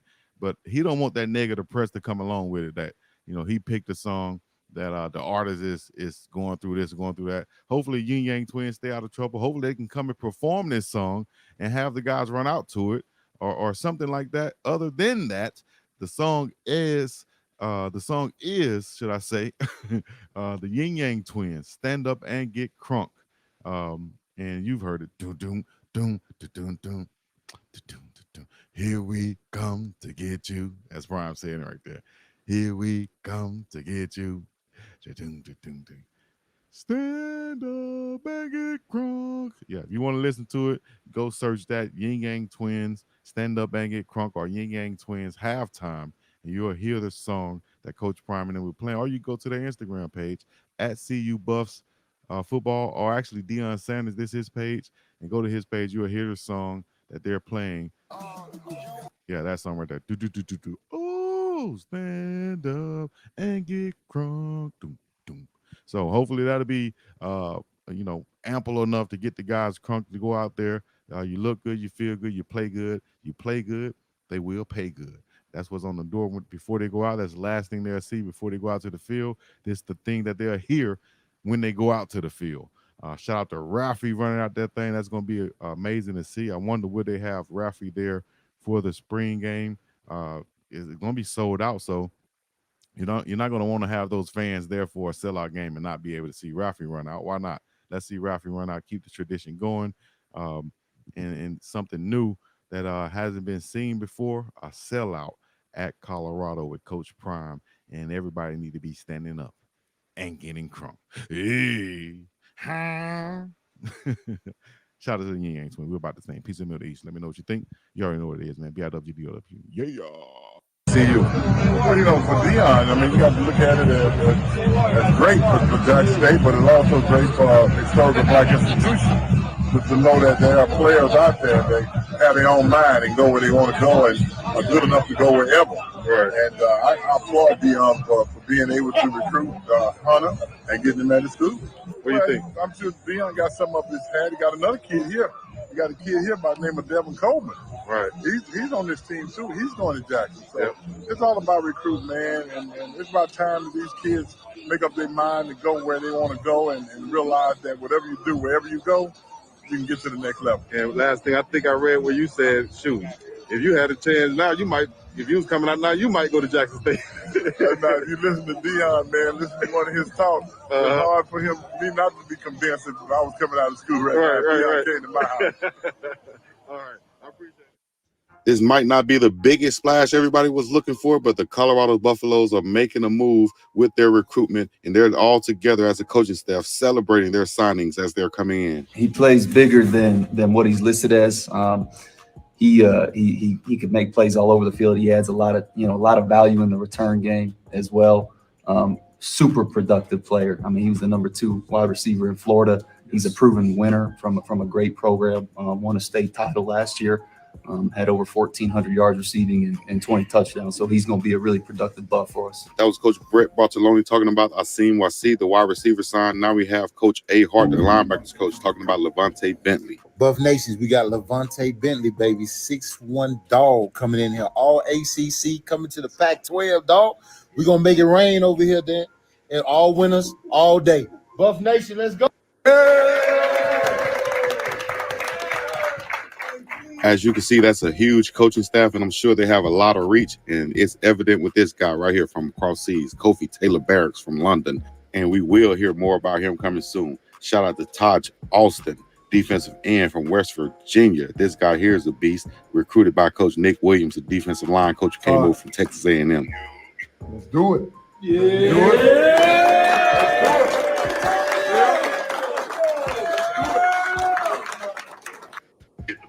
Man, let's get to work, dog. Love, man. Excited to have you part of the Buffalo, man. Offensive line coach Boyle made some moves too. Shout out to Big Landon Beebe, the senior. He will be coming over from Missouri State University. And the Buffs also signed an Ivy Leaguer. This big guy, Shane Cokes, a defensive end. He's a great pass rusher from the outside or the inside. A good addition for the Buffs right there. You ready for this? You say you ready. Here we go. Let's get it. You locked in? Let's go. They also added a proven offensive tackle that's coming over with the offensive line coach Boyle and offensive coordinator Sean Lewis from Kent State, Big Savion Washington. Well, everybody's here to congratulate you. Can't wait to get your big butt here, man. Looking forward to it. Savion Washington. Now we go back to that defensive line and Coach Nick Williams, and they pick up an edge rusher, Taj McCord. He was highly sought after for his pass rushing skills as he's a QB killer. Got it on. Show him your shirt, dog. And back at the receiver position, you got a big guy, Big Morgan Pearson, who can really go get it. He's a linebacker / receiver between 6'1" and 6'3". He's 220 pounds. This guy's a beast. Baby? Tell me something good, dog. We up early in the morning waiting on you now. What you got to say?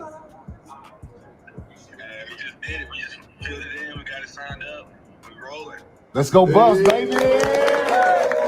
And to shore up that defensive backfield, Coach Kevin Mathis has signed Carter Stockmeyer out of Plano, Texas, a big play cornerback, listed at 5'11", 175. So Buff Nation's Carter Stockmeyer here. I'm excited to say I'm committed, excited to get up there and go to work. What's going on? You ready to do this thing? You ready to lock down, shut down that corner?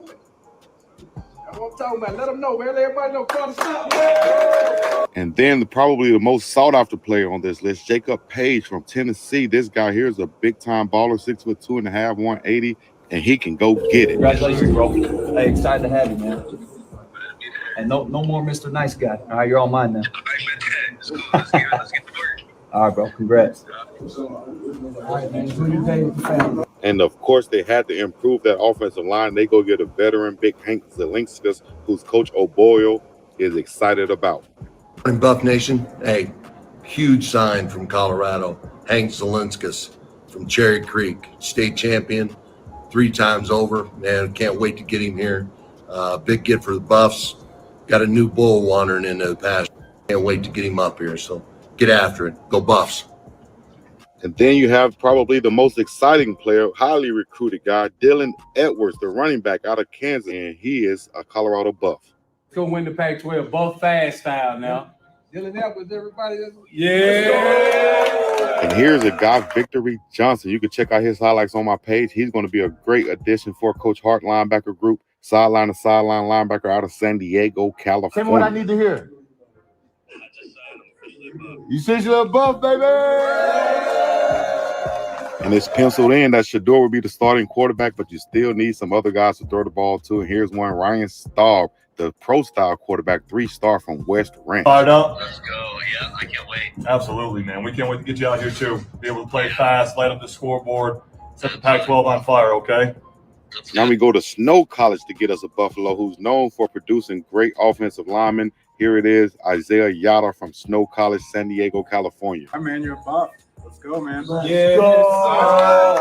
Let's go. Number one Chico tackle. Big Buff. Now we go back to the Golden State, to Santa Ana, to Modern Day High School, a powerhouse, and get a guy they call Jordan Onovoge. The explosive wide receiver is going to join the Buffs. All right. We're coming, Davey. We're coming. Let's do it. And Coach Bill O'Boyle for the offensive line goes to his home state of Iowa to bring in transfer from Northern Illinois, Big Jack Wilty. And here's Coach Prime entering the coach's office on National Signing Day. He's entering to that mystical Here I Go theme music that he had at Jackson State. I'm sure that won't last at Colorado. This will probably be the last time we hear that at Colorado, as he's going to change up that theme music, I guarantee. Shout out to the coaches over there looking like, what in the hell is going on with this? And all the other coaches, young coaches, like, yes, sir. We never had a coach walk into his own theme music. Let me know what you think. Leave a like, subscribe, comment, all the other good stuff. We're about this thing. Peace and milk. If you want to make a difference, this is how you start off with your first meeting with your coaching staff. You got to make them believe before you can make your players believe. You got to have them to follow up and buy into whatever you're saying. That way they can translate it down to the players. They are the vessels from the head coach. You are a difference maker. You are special. You are somebody. You're a conduit of change. And that's what we're going to do, change things.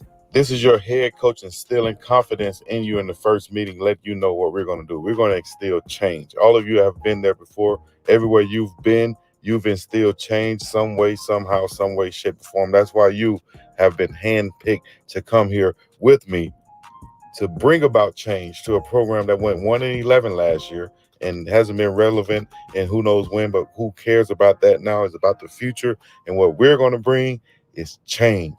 And we're going to bring some guys who are going to compete. Who wouldn't want to come be a part of this staff? Who wouldn't want to coach for him, recruit for him, and be there to help him win? He has some great coaches on his staff, some young guys, some older guys, some veterans, a great mixture of guys on this staff, some who want to prove themselves, some who have a chip on their shoulder, some who've been there and done that. All a great mixture of what you need to be a great team. It's just like building a great NBA basketball team or an NFL team, any type of team. You want to have a good mixture of veteran leadership, some good stable guys in there that's going to be the core, and some good young guys who can come in and learn the ways. That's that mixture. That's that secret sauce of success. And I think Coach Prime has the recipe for it right there in Boulder, Colorado. We've seen a mass exodus of players leaving from Jackson State, and I think that's the influence of Coach Prime. I think Colorado is getting ready for that national stage, which they know will be coming with Coach Prime being their coach. For the preseason, Colorado will be top 25 after this portal smash by Coach Prime and the one that's going to come this summer. Let me know what you think. Leave a like, share, comment, all the other good stuff. We're about to thank people, man. Wow, you already know what it is. BiggDoggChico back up in this thing once again. And of course, the self-proclaimed fishing god went out to Lake Time with Country Prime. And this is what he did. First cast down here on the prime land. Early in the morning, you know. Hey, I'm the fishing god. Easy little, you know what I mean? Oh my God. What did I just tell you? You said it. Come here, Gunner. Come here, Gunner. You said it. Gunner. Ooh, Lord. Gunner, come here.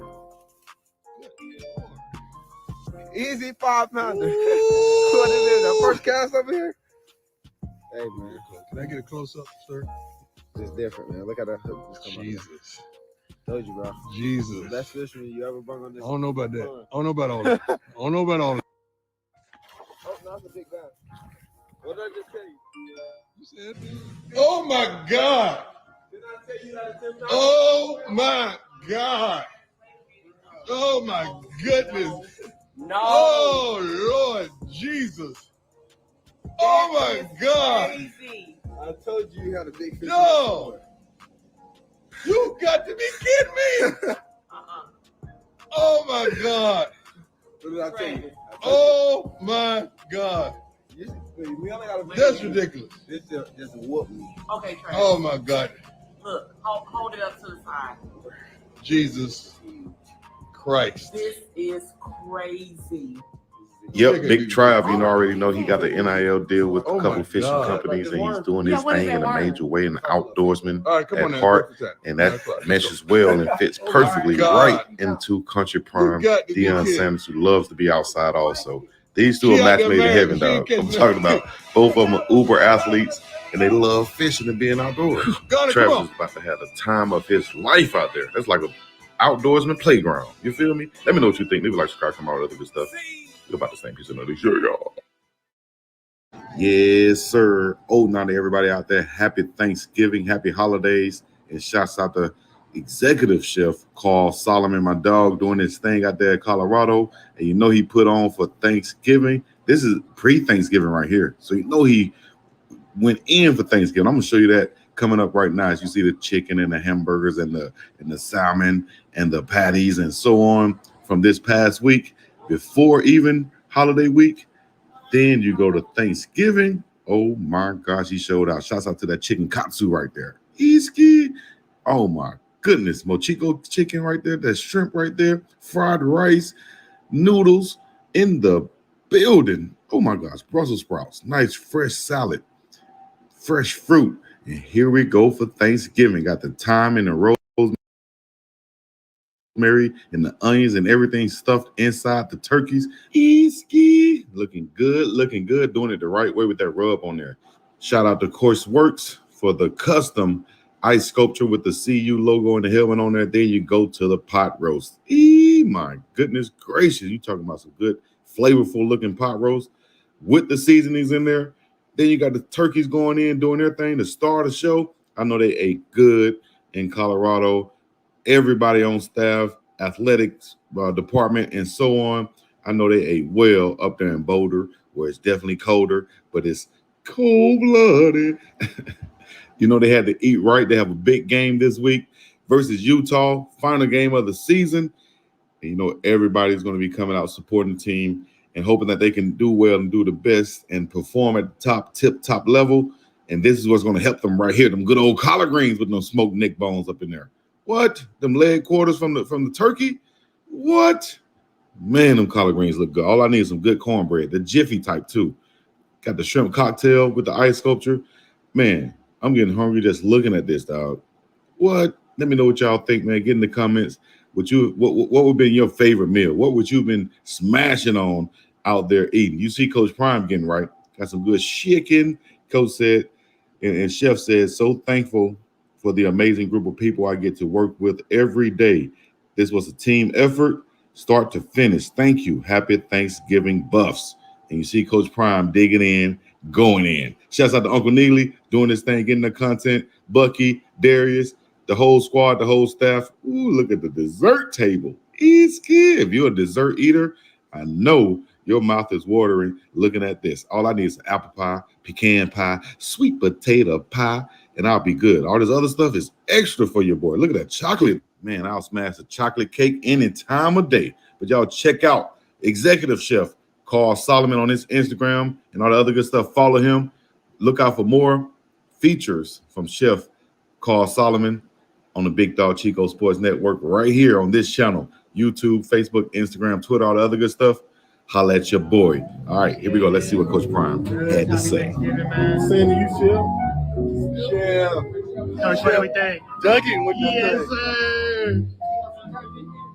Yes, sir. If you're not excited to eat this and you're away from home, man, this makes you feel like you're at the house, man. You need that good home cooked meal. None of that takeout stuff, none of the fast food stuff. You need home cooked meal, at least the closest thing to it, and get it prepared by Executive Chef Carl Solomon. Doing this thing in a major way, baby. Shouts out to my dog. Y'all make sure y'all hit the like, subscribe, follow all the other good stuff. We're going to be up and about this thing. Peace in the Middle East. Yeah. Breaking news. Another domino has fallen from Jackson State to Colorado, and it's as predicted, as we thought. It is Cameron Silman Craig. Silman Craig was a safety for Jackson State, played in the box, outside the box, in coverage, and came up hard hitting, taking out the knees of a bunch of running backs all over the SWAC. He was all SWAC performer as a freshman and this past year. A lot of people just seem to forget all the things. Wow, BIWDOW back up in this thing once again. We got Jimmy Horn Jr. catching a strike from Shador Sanders on the first touchdown on film of the spring. Here we go right here. Shador's just going to drop back, checks him out right here, pre-snap, throws a strike right there on the slant route. Looked like it could have been a blitz picked up or it could just been a call slant. But you will see Shador hit him right in the seam outside the linebacker, inside the safety, and he went in untouched for the touchdown. For the 6 points. We're going to check it out in slow motion right here. Shout out to the special team coach right there. Here it is, slow motion right here. Coach Prime, see it coming. Man, goddamn, y'all messing up already, dog. Y'all messing up already. Shador sees it, slow motion. Sees the blitz coming off the edge. Linebacker didn't get over in his drop quick enough. So Shador's going to throw a strike right there. Bam, right in that soft spot. Linebacker not going to make the tackle. Safety is back too far. And Jimmy Horn is too fast to get caught by the backside linebacker or the front side safety right here. He's going to the crib right by Coach Prime. You see it, dog. Florida boy, you already know what it is. Speed on top of speed on top of speed. You feel me? This is what we're going to do. We're going to keep breaking it down for you guys. Shout out to Well Off Media, Deion Sanders Jr. for dropping this film and getting this good footage. And, man, you never seen inside of practice like this with this type of access, this type of footage being displayed online for the public to see. So they've been, of course, very careful about how they show everything. Like on this play right here, you can't see the full play. You just see a highlight basically. But if you have a football eye, you should be able to see kind of what is going on in a snapshot. If you don't know what's going on, then it's good that you can watch this channel. I'll break it down to you. We got more one-on-one drills coming. We're going to come in the next video, break those down, and check out all the guys going through their one-on-one drills, more individual drills with Coach O'Boyle and the offensive line. Then we got Coach Nick Williams going with the edges. I could just see this spring continuing to being a highly competitive one. You're going to see a lot of guys once they in the spring game. You're not going to see everything in practice, but you're going to see a lot of guys at the spring game show out. I'm talking about balling on them. I'm talking about getting to the end zone, deep passes. Defense is going to have to step up. Coach Prime said Travis Hunter can roll out of bed and play cornerback. That's kind of putting a lot of expectations on him. And so a lot of teams are going to definitely challenge him on defense when they see him out there. And if he gets burned, that can come back and kind of hone him. And, well, Coach Prime said he can roll out of bed. He doesn't need much coverage. And there he is getting burned on the play. Maybe Coach Prime need to go put some of his prime time and coach him.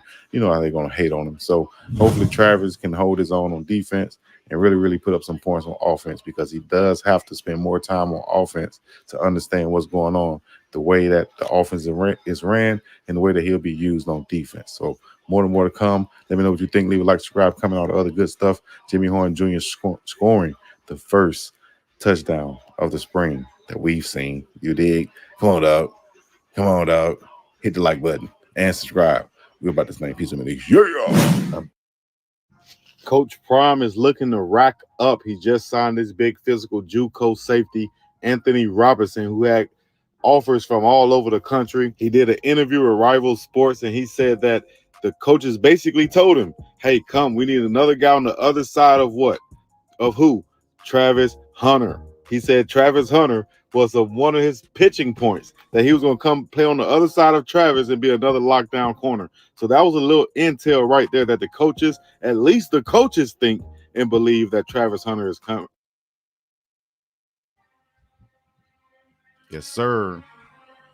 It's time to run them likes up. Back in effect, live and direct once again. It's the biggest dog of them all, Chico to the sea, and the place to be. And we got about the same piece in the middle. Yeah. Well, it definitely could happen. Who knows? I don't think he's trolling. I think it's real deal. He posted this on his Instagram just now. Got him guessing. Got him guessing. Don't say him got him moving like the president. Got him guessing, huh?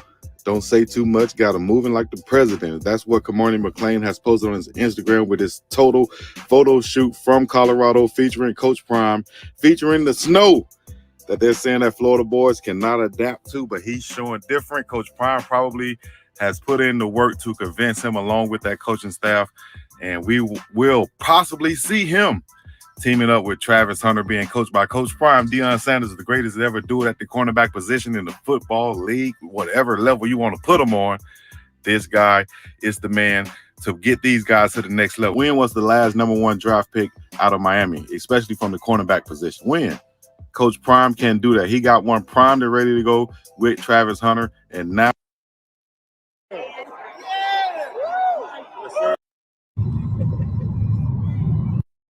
Okay. Here we come to get you. Here we come to get you. Every time I come here, yeah. Like those.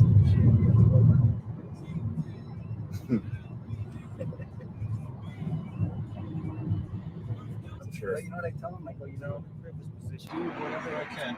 Why'd they pick on you guys? oh, that's those guys over there. Those reds over there.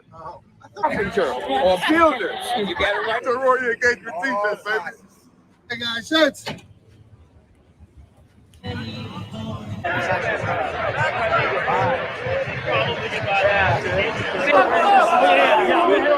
Let's go, boss.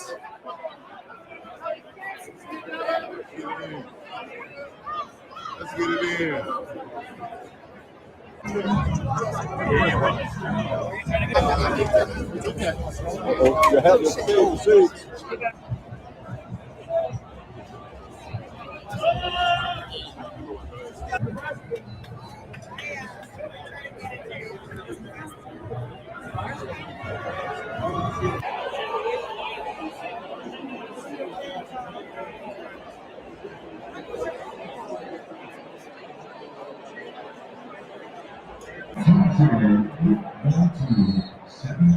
Boys got that black and white on. Okay.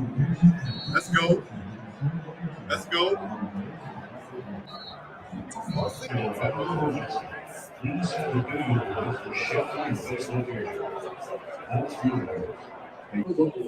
By joining the Buff Club. The Buff Club is the ranking sponsor for supporting over 350 Colorado student athletes on the field, in the community, and in the classroom. Help us continue to give our student athletes a holistic and world-class experience each and every day. Field for fans age 21. Signing up for the Bucks NIL Exchange is totally free and takes just minutes. Once you join, you're able to reach out directly to any senior student athlete to discuss all types of NIL partnerships. With no minimum cost, social media posts, private or public autograph sessions, video messages, endorsements, and even birthday party appearances. For the young boss fan of your life are all available to you through the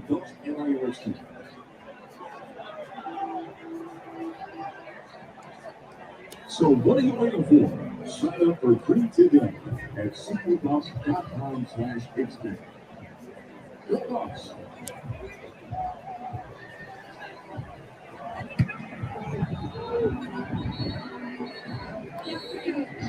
Today's first half Wealthy Handlers are brought to you by FABO and Wrangler. A fifth year comes Centennial, Colorado. And shoulder to shoulder with us against hateful language, harassment, and discrimination. Thank you and go Bucks. Thank you and go Bucks. Thank you. And go Bucks.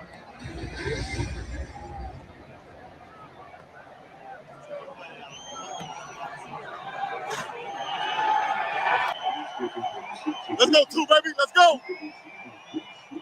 The Special Olympics Colorado with the sacks to give back.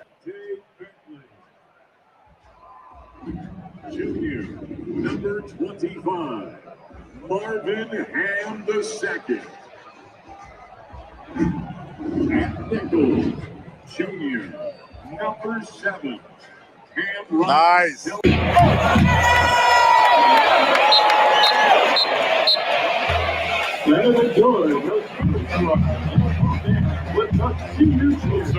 put the tone in the building one time. Number 3, that Buffalo song. Yeah.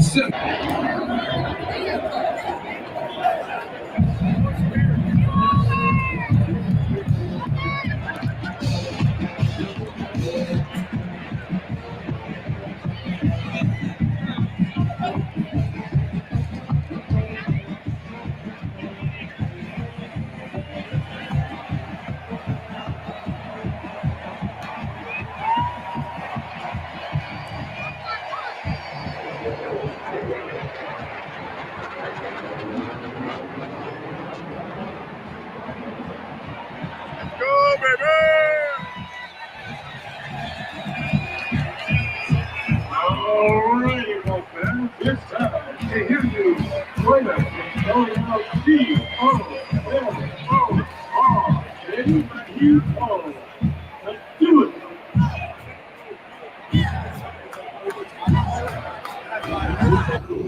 Graduate student number 99, Shane Coates.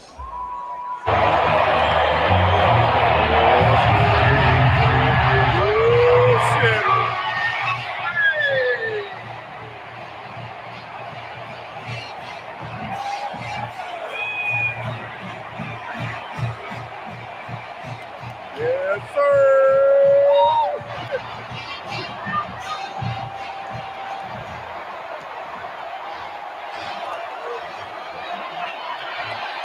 That's the world, baby.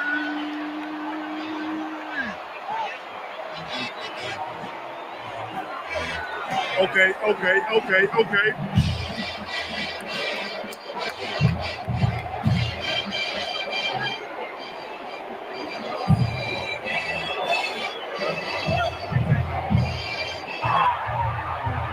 Let's go, baby. Yes, sir. Yes, sir. Let's go. Let's go. Let's go. Let's go. Let's go. Let's go. Let's go, baby. Let's go. Let's go. Let's go. Let's go.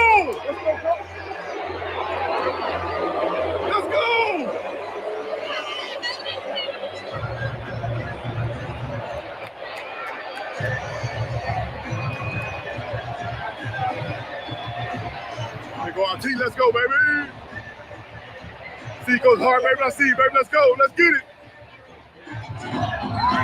Let's go, Jack. Let's go. Go. Right here, baby.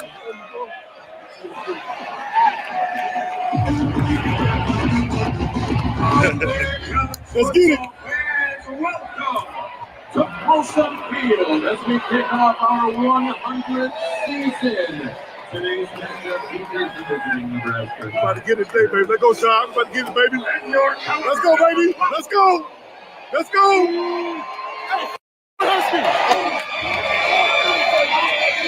Let's go. Let's go. Let's go. My dog. My dog. Let's go, baby. Let's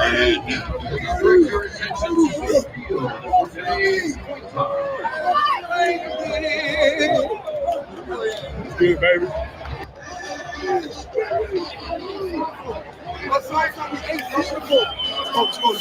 All day. Let's go, Big Bishop. Let's go, baby. Let's go.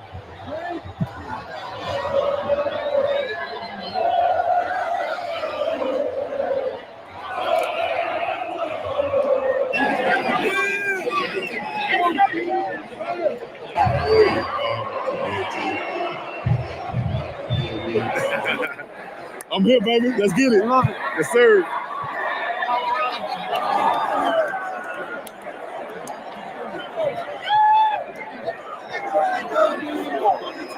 Let's go, baby. Let's get it, free. Turn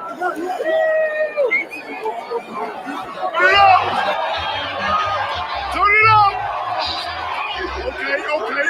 Okay. Big pain, baby. Let's get it. Let's get it. Let's go, baby. Let's go, baby. Let's get it. Yeah. Get this bitch up. Get this bitch up. Let's get it, baby. Let's go. Let's go. Let's go.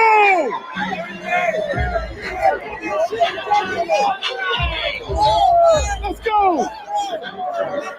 Go, baby. My dog. Let's get it. Shalom. Let's go, baby.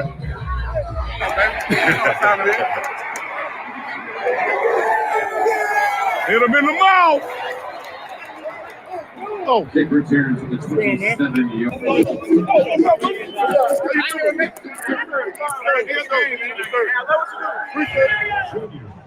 Number 41, Irene May. Number 43, Trevor Wood. Graduate student, number 21, Shiloh Sanders. 12, Travis Hunter. Let's go. Jimmy Horn Jr. 10, Xavier Weaver. And left tackle, junior, number 69, Jared Christian Wettenham. Left guard, graduate student, number 65, Jack Bailey. Landon BB. Graduate student, number 78. This side-by-side comparison presented by Nerdball.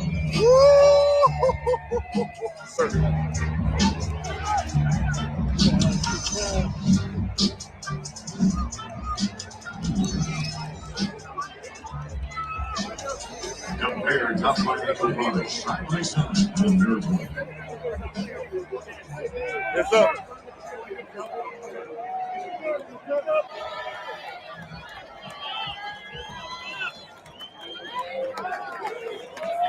You got two great.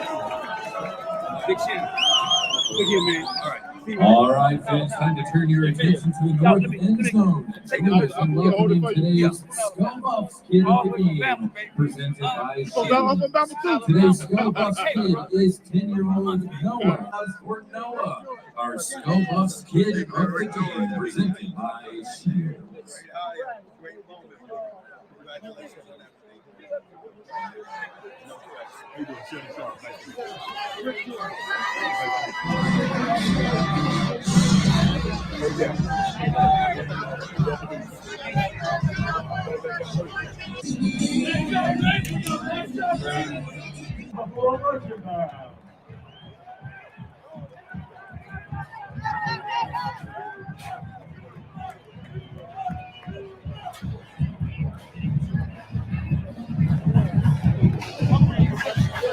And now, under the direction of it's a great atmosphere. We walked in, these guys seem still focused, so I'm expecting a big game. I'm expecting to consolidate this win. They got one last week, they're going to put another one together today. I agree with that as well. Okay, Buffs, it's prime time to hear you loud and proud. Time to show your seeing pride.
I got a penalty in high school for doing that.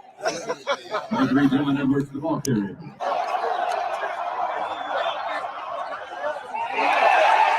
If we was at Jackson State, what would be going on right now? We had a monster man. Right there. Monster man. Whole crowd in the way. We're going to get him right, though. They got two left feet, but we're going to get him right. But your back foot down, though, ain't dog.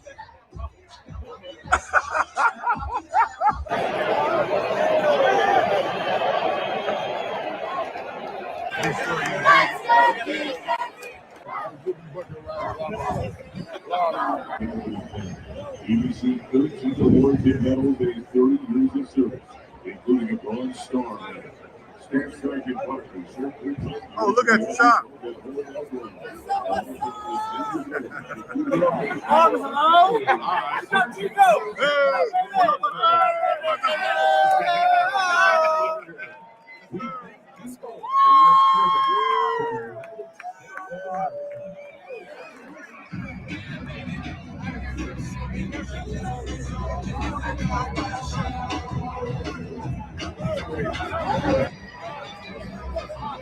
Colorado starts the drive first from the 46.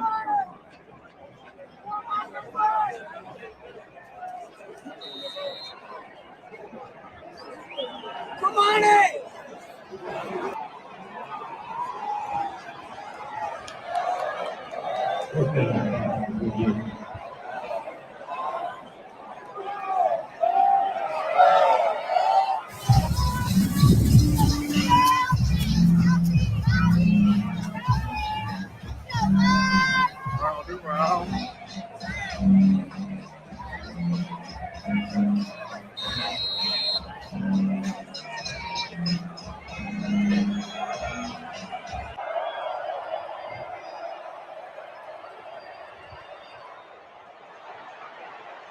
Good tackle. Let's go 2-3. Number 1, Billy.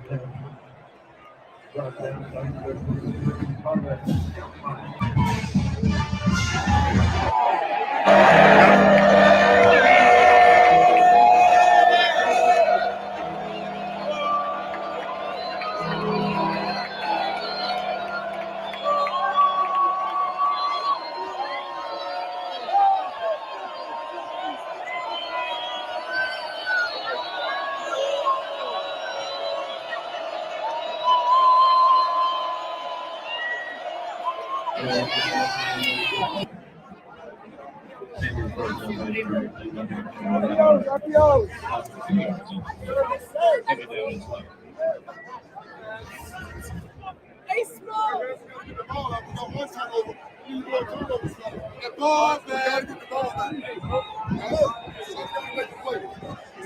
There it is.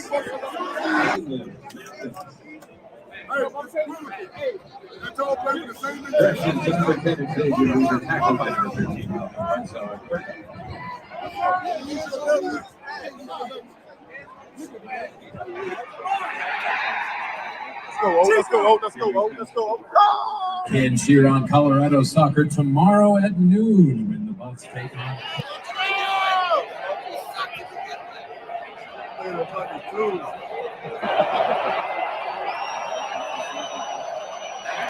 Number 22 made Urban Wilker. Tackled by number. Loss of one.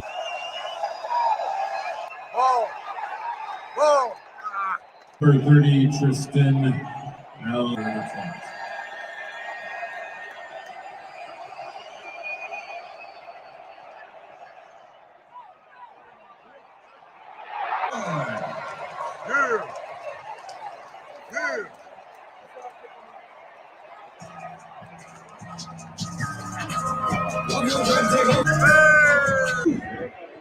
Let's go.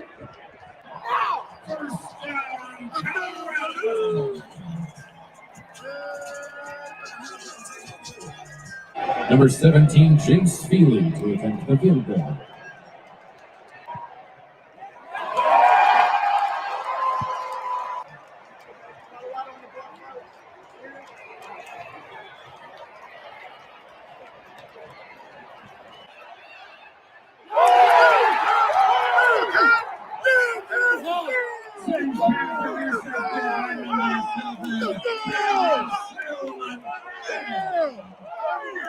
Let's go!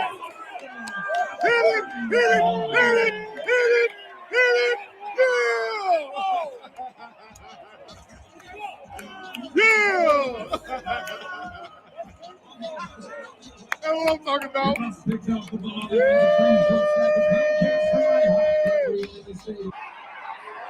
Y'all keep moving. There it is.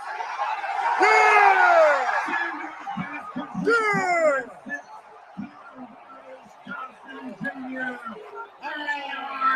Let's go, baby! Let's go, baby! Let's go! Let's go! Yeah! Yeah, big dog! Ah! Yeah! Yeah! What's up, baby? Let's go! Let's go! Let's go, baby! Yes, sir! Yes, sir!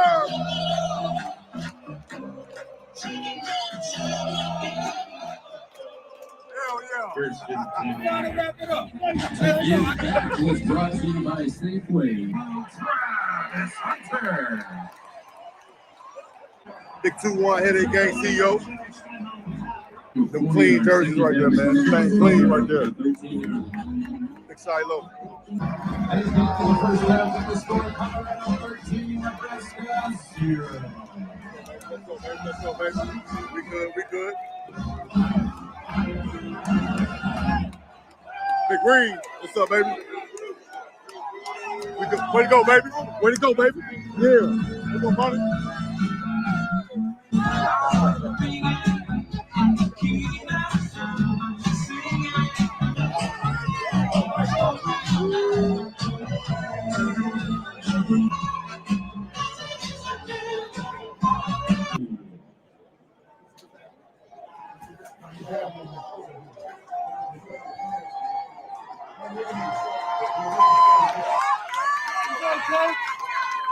Yes, sir, coach.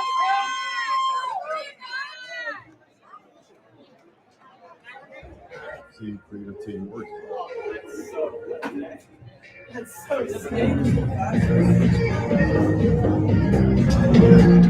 Hold on. 2017, I need y'all to get out for the best mascot in college football. Because here comes Ralphie.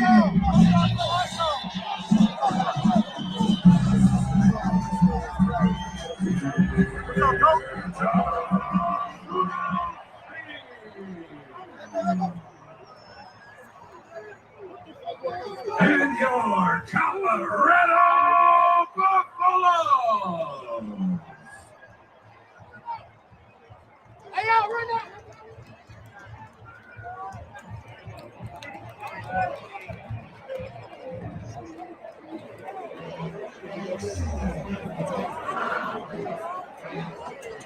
Okay. Yeah.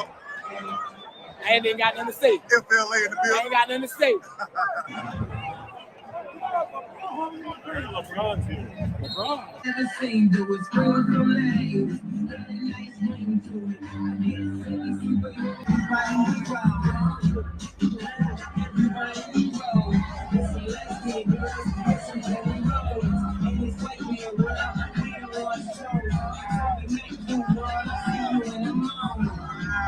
First half of session. First half was a little sloppy that first quarter. Had some uncharacteristic penalties, both sides of the ball. The defense really stepped up in that second quarter, got us back in the game. We got the ball first because we deferred. If we score on this drive, when we score on this drive, ball game over, they're going to fold. You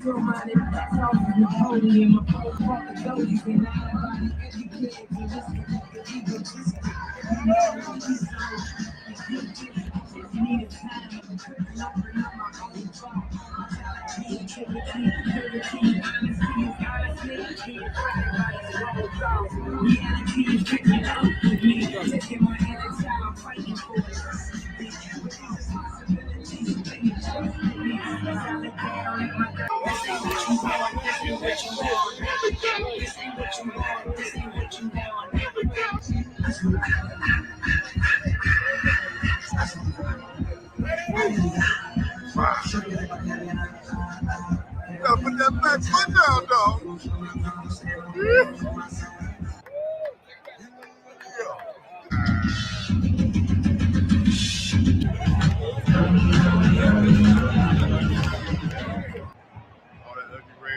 Gain of 5 yards, 3rd and 1 at the 31.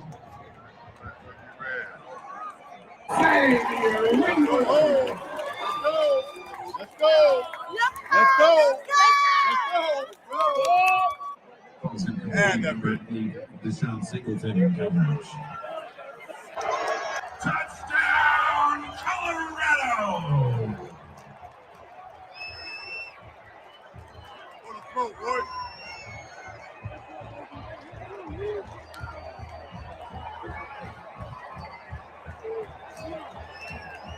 The kick is good with 6 minutes and 49 seconds remaining in the third.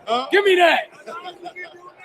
What up, Big Dog Chico? Go Bucks. Be here. Focused and proudly offers military job, Zay. for the Brave Anthem alongside Dustin Johnston and Sarah Blackwell from Prime IV Health and Wellness. Bucks fans,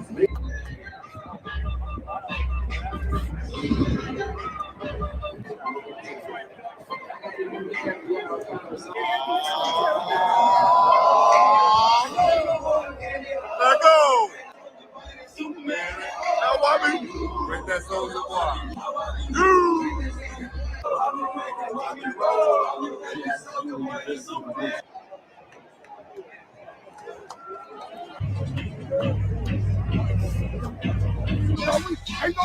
Hey, we take it over.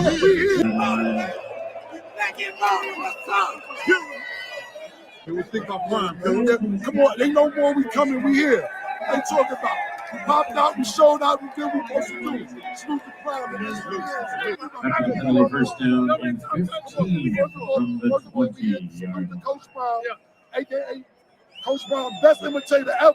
Billy, best imitator ever. I know I'm coming soon. Best thing on the internet. Thank you, Coach Brown. Ain't no more. We coming. We here. It is what it is. And it is what it is. It is what it is. No more. We coming. We here. And it is what it is. Yes, sir. Put your phones up. Let's go, baby. Put them phones up, baby. Let's go, baby. We out here, man. We out here. Tell me like y'all want that.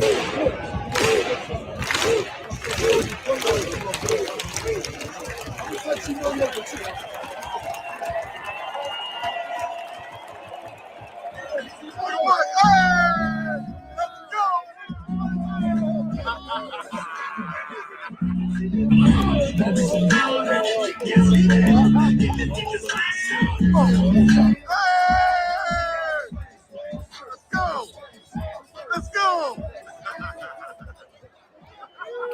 Number 5, Jimmy Horn. Y'all see my dog Brady Love right there.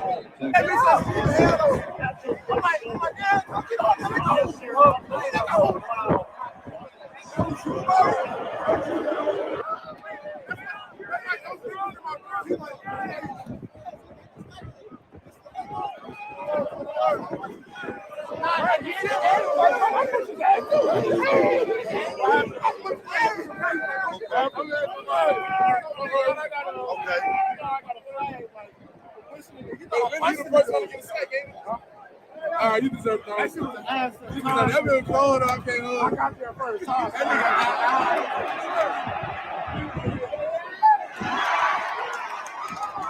We go, Jimmy.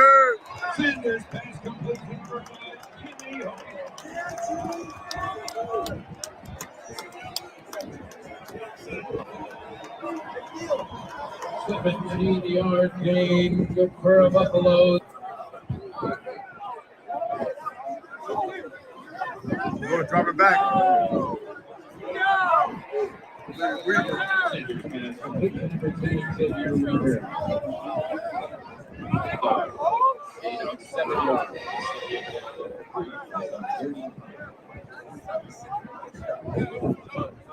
Let's go. Let's go.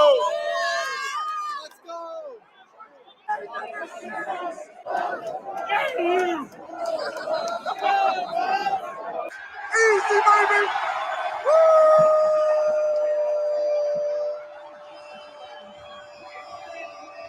Let's go!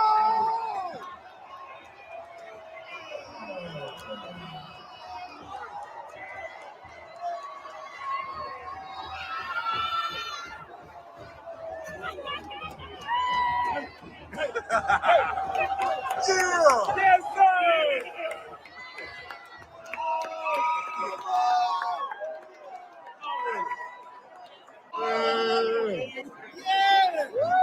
Yes, sir.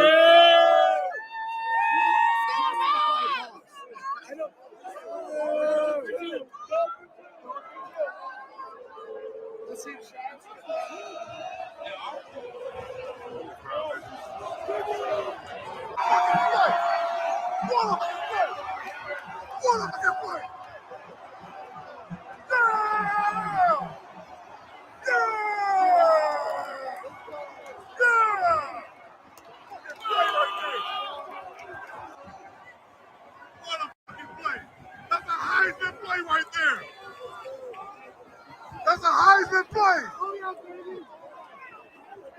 That's a Heisman play right there. That's a Heisman. Heisman. Heisman. Heisman. Heisman. Heisman. Heisman. We are Sanders. We are Sanders. We are Sanders.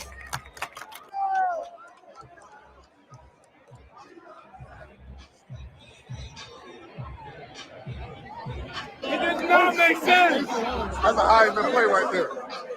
My dog didn't with it. What's up, baby? What's up, baby?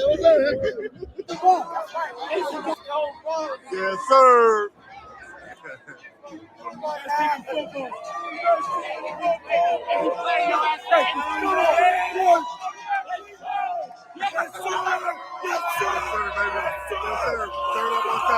Let's go.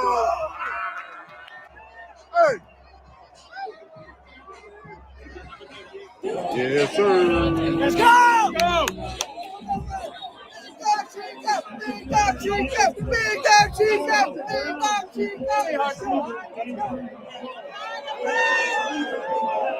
What's up? She made me in front of me. We right here, Colorado. We was coming. We told y'all we coming. We here now 2-0 last year, 1-11, 2-0. Rankings going up. It's over. We arrived now. Prime time crew in effect. Let's go. Let's go. Let's get another score. Let's get another score.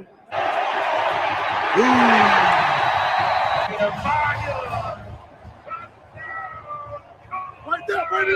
Yeah.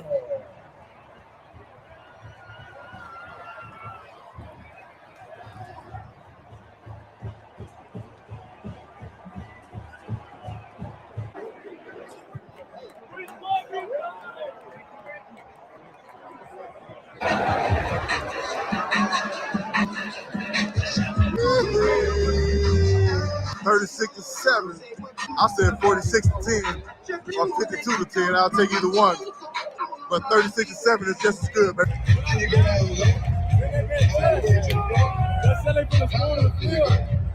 That's two, baby. The one and only. Hey, I had my Brady talk after halftime. I had to go Brady mode. I don't know where it went. I had to go Brady mode, though. Let's go for time, man. Turn it out. That's the Heisman, baby.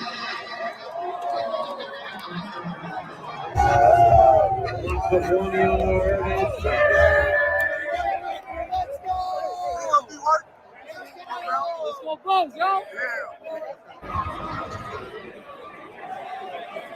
Number 16, Ryan Staub, and a quarterback for the Bucks. Let's go, Charlie. Number 44, Charlie Alfredall. Come on, Charlie. Nice. Right to me. Just come on to me. The ball is attracted to me. Ladies and gentlemen, right now, the safety of everyone. Boy, they don't know 1 second. They run it off too early.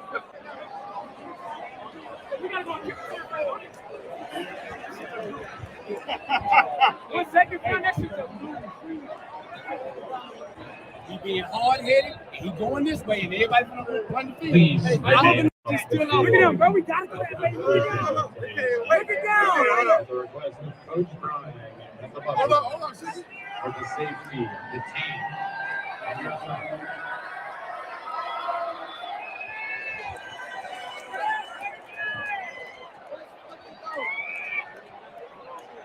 Yeah, let's go, Jimmy. The game is not over. The game is not over. The clock, please exit the field immediately.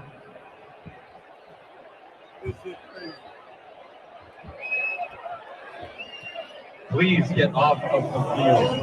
Hold down.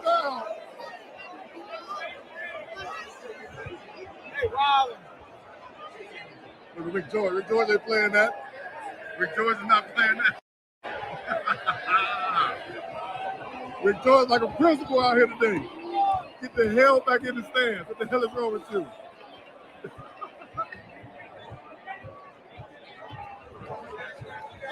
Yeah. That's crazy, man. Big dogs, man. Hey, they doubted us, making them believe now. Real talk. You gotta believe. Yes, sir. Still 1 second on the clock. They're trying to get up out of here. They're about to storm this field, dog. The game is over.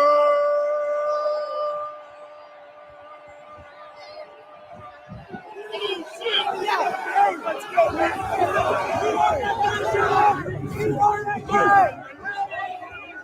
Be careful. Hold on.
Hold on, just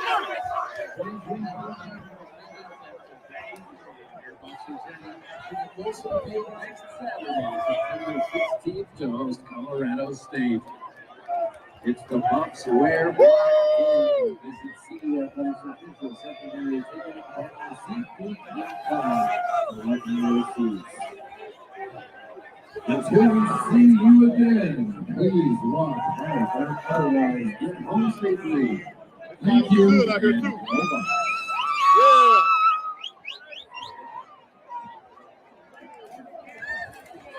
Somebody fired up the good. Big back Hank, get him for him. That's what I'm talking about, baby. Most done. Big dog. Yeah. Yeah, AC. Hell yeah.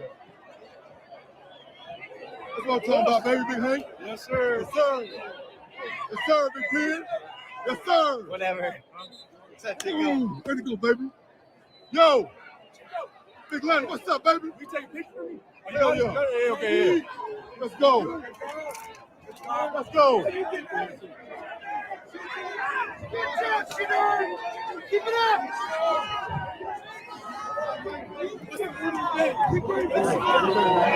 Way to go, baby. Way to go.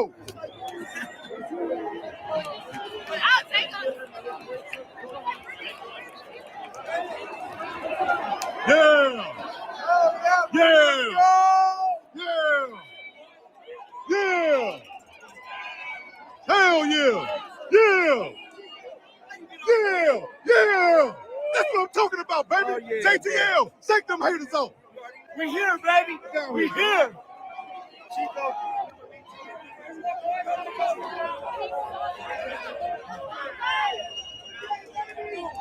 That's what I'm talking about, the story, baby. BiggDogg. Yeah. Oh, baby, where you go, Jamie? Yeah. All day. Yeah, Mike. Yes, Chico in the building. All How the right. hell are you? How the We're hell making are a you, loose the vegetables. Goddamn It's a piece right. of corn. Yeah. Back. We here, ATL. and we ain't going nowhere. On guard. Let's go. 3 times 3 equals 9. Yeah. About CSU?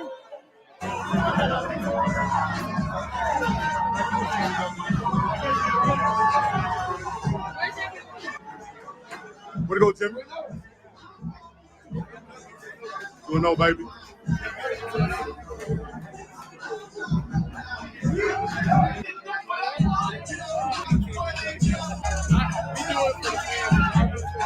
Yeah, we gonna come out and play. Everything's robbery.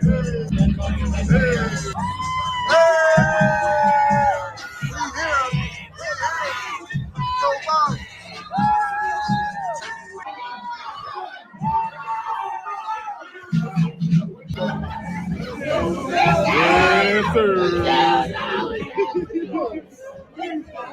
Please don't. Yes, sir.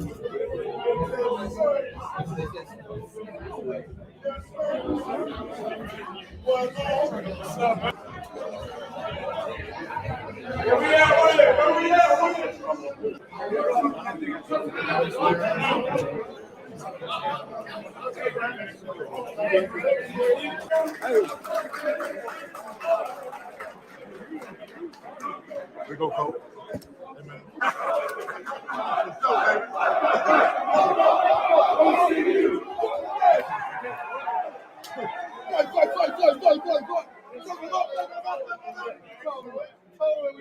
I feel like doing Mexican.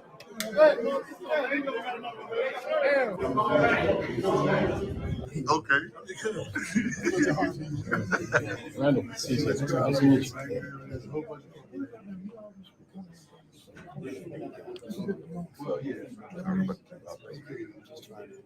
Let's go, legendary boss. Hey, Let's go, you baby. know how we do What it? y'all think about that? You know how we do it, man. Huh? Hey, we do what we got to do to get the dub. Exactly. Yes, sir. All right. Hey, look, we even got a trophy to walk around. What's up, Coach? Where to go, baby? Hey, appreciate you guys. What you think about that one? You know, it's personal. That's all I'll say. Okay. Exactly. It's personal. Much love. Way to go, guys. Good day. Yes, indeed. Sir, y'all know what it is. BiggDoggChico up in this thing. BIWDOW, man, back in effect live right here at Folsom Field. See, you just got the win. And you know what time it is now. We're about to really party in Boulder, baby. Let's go. What up, BiggDoggChico? Go Bucks. We here.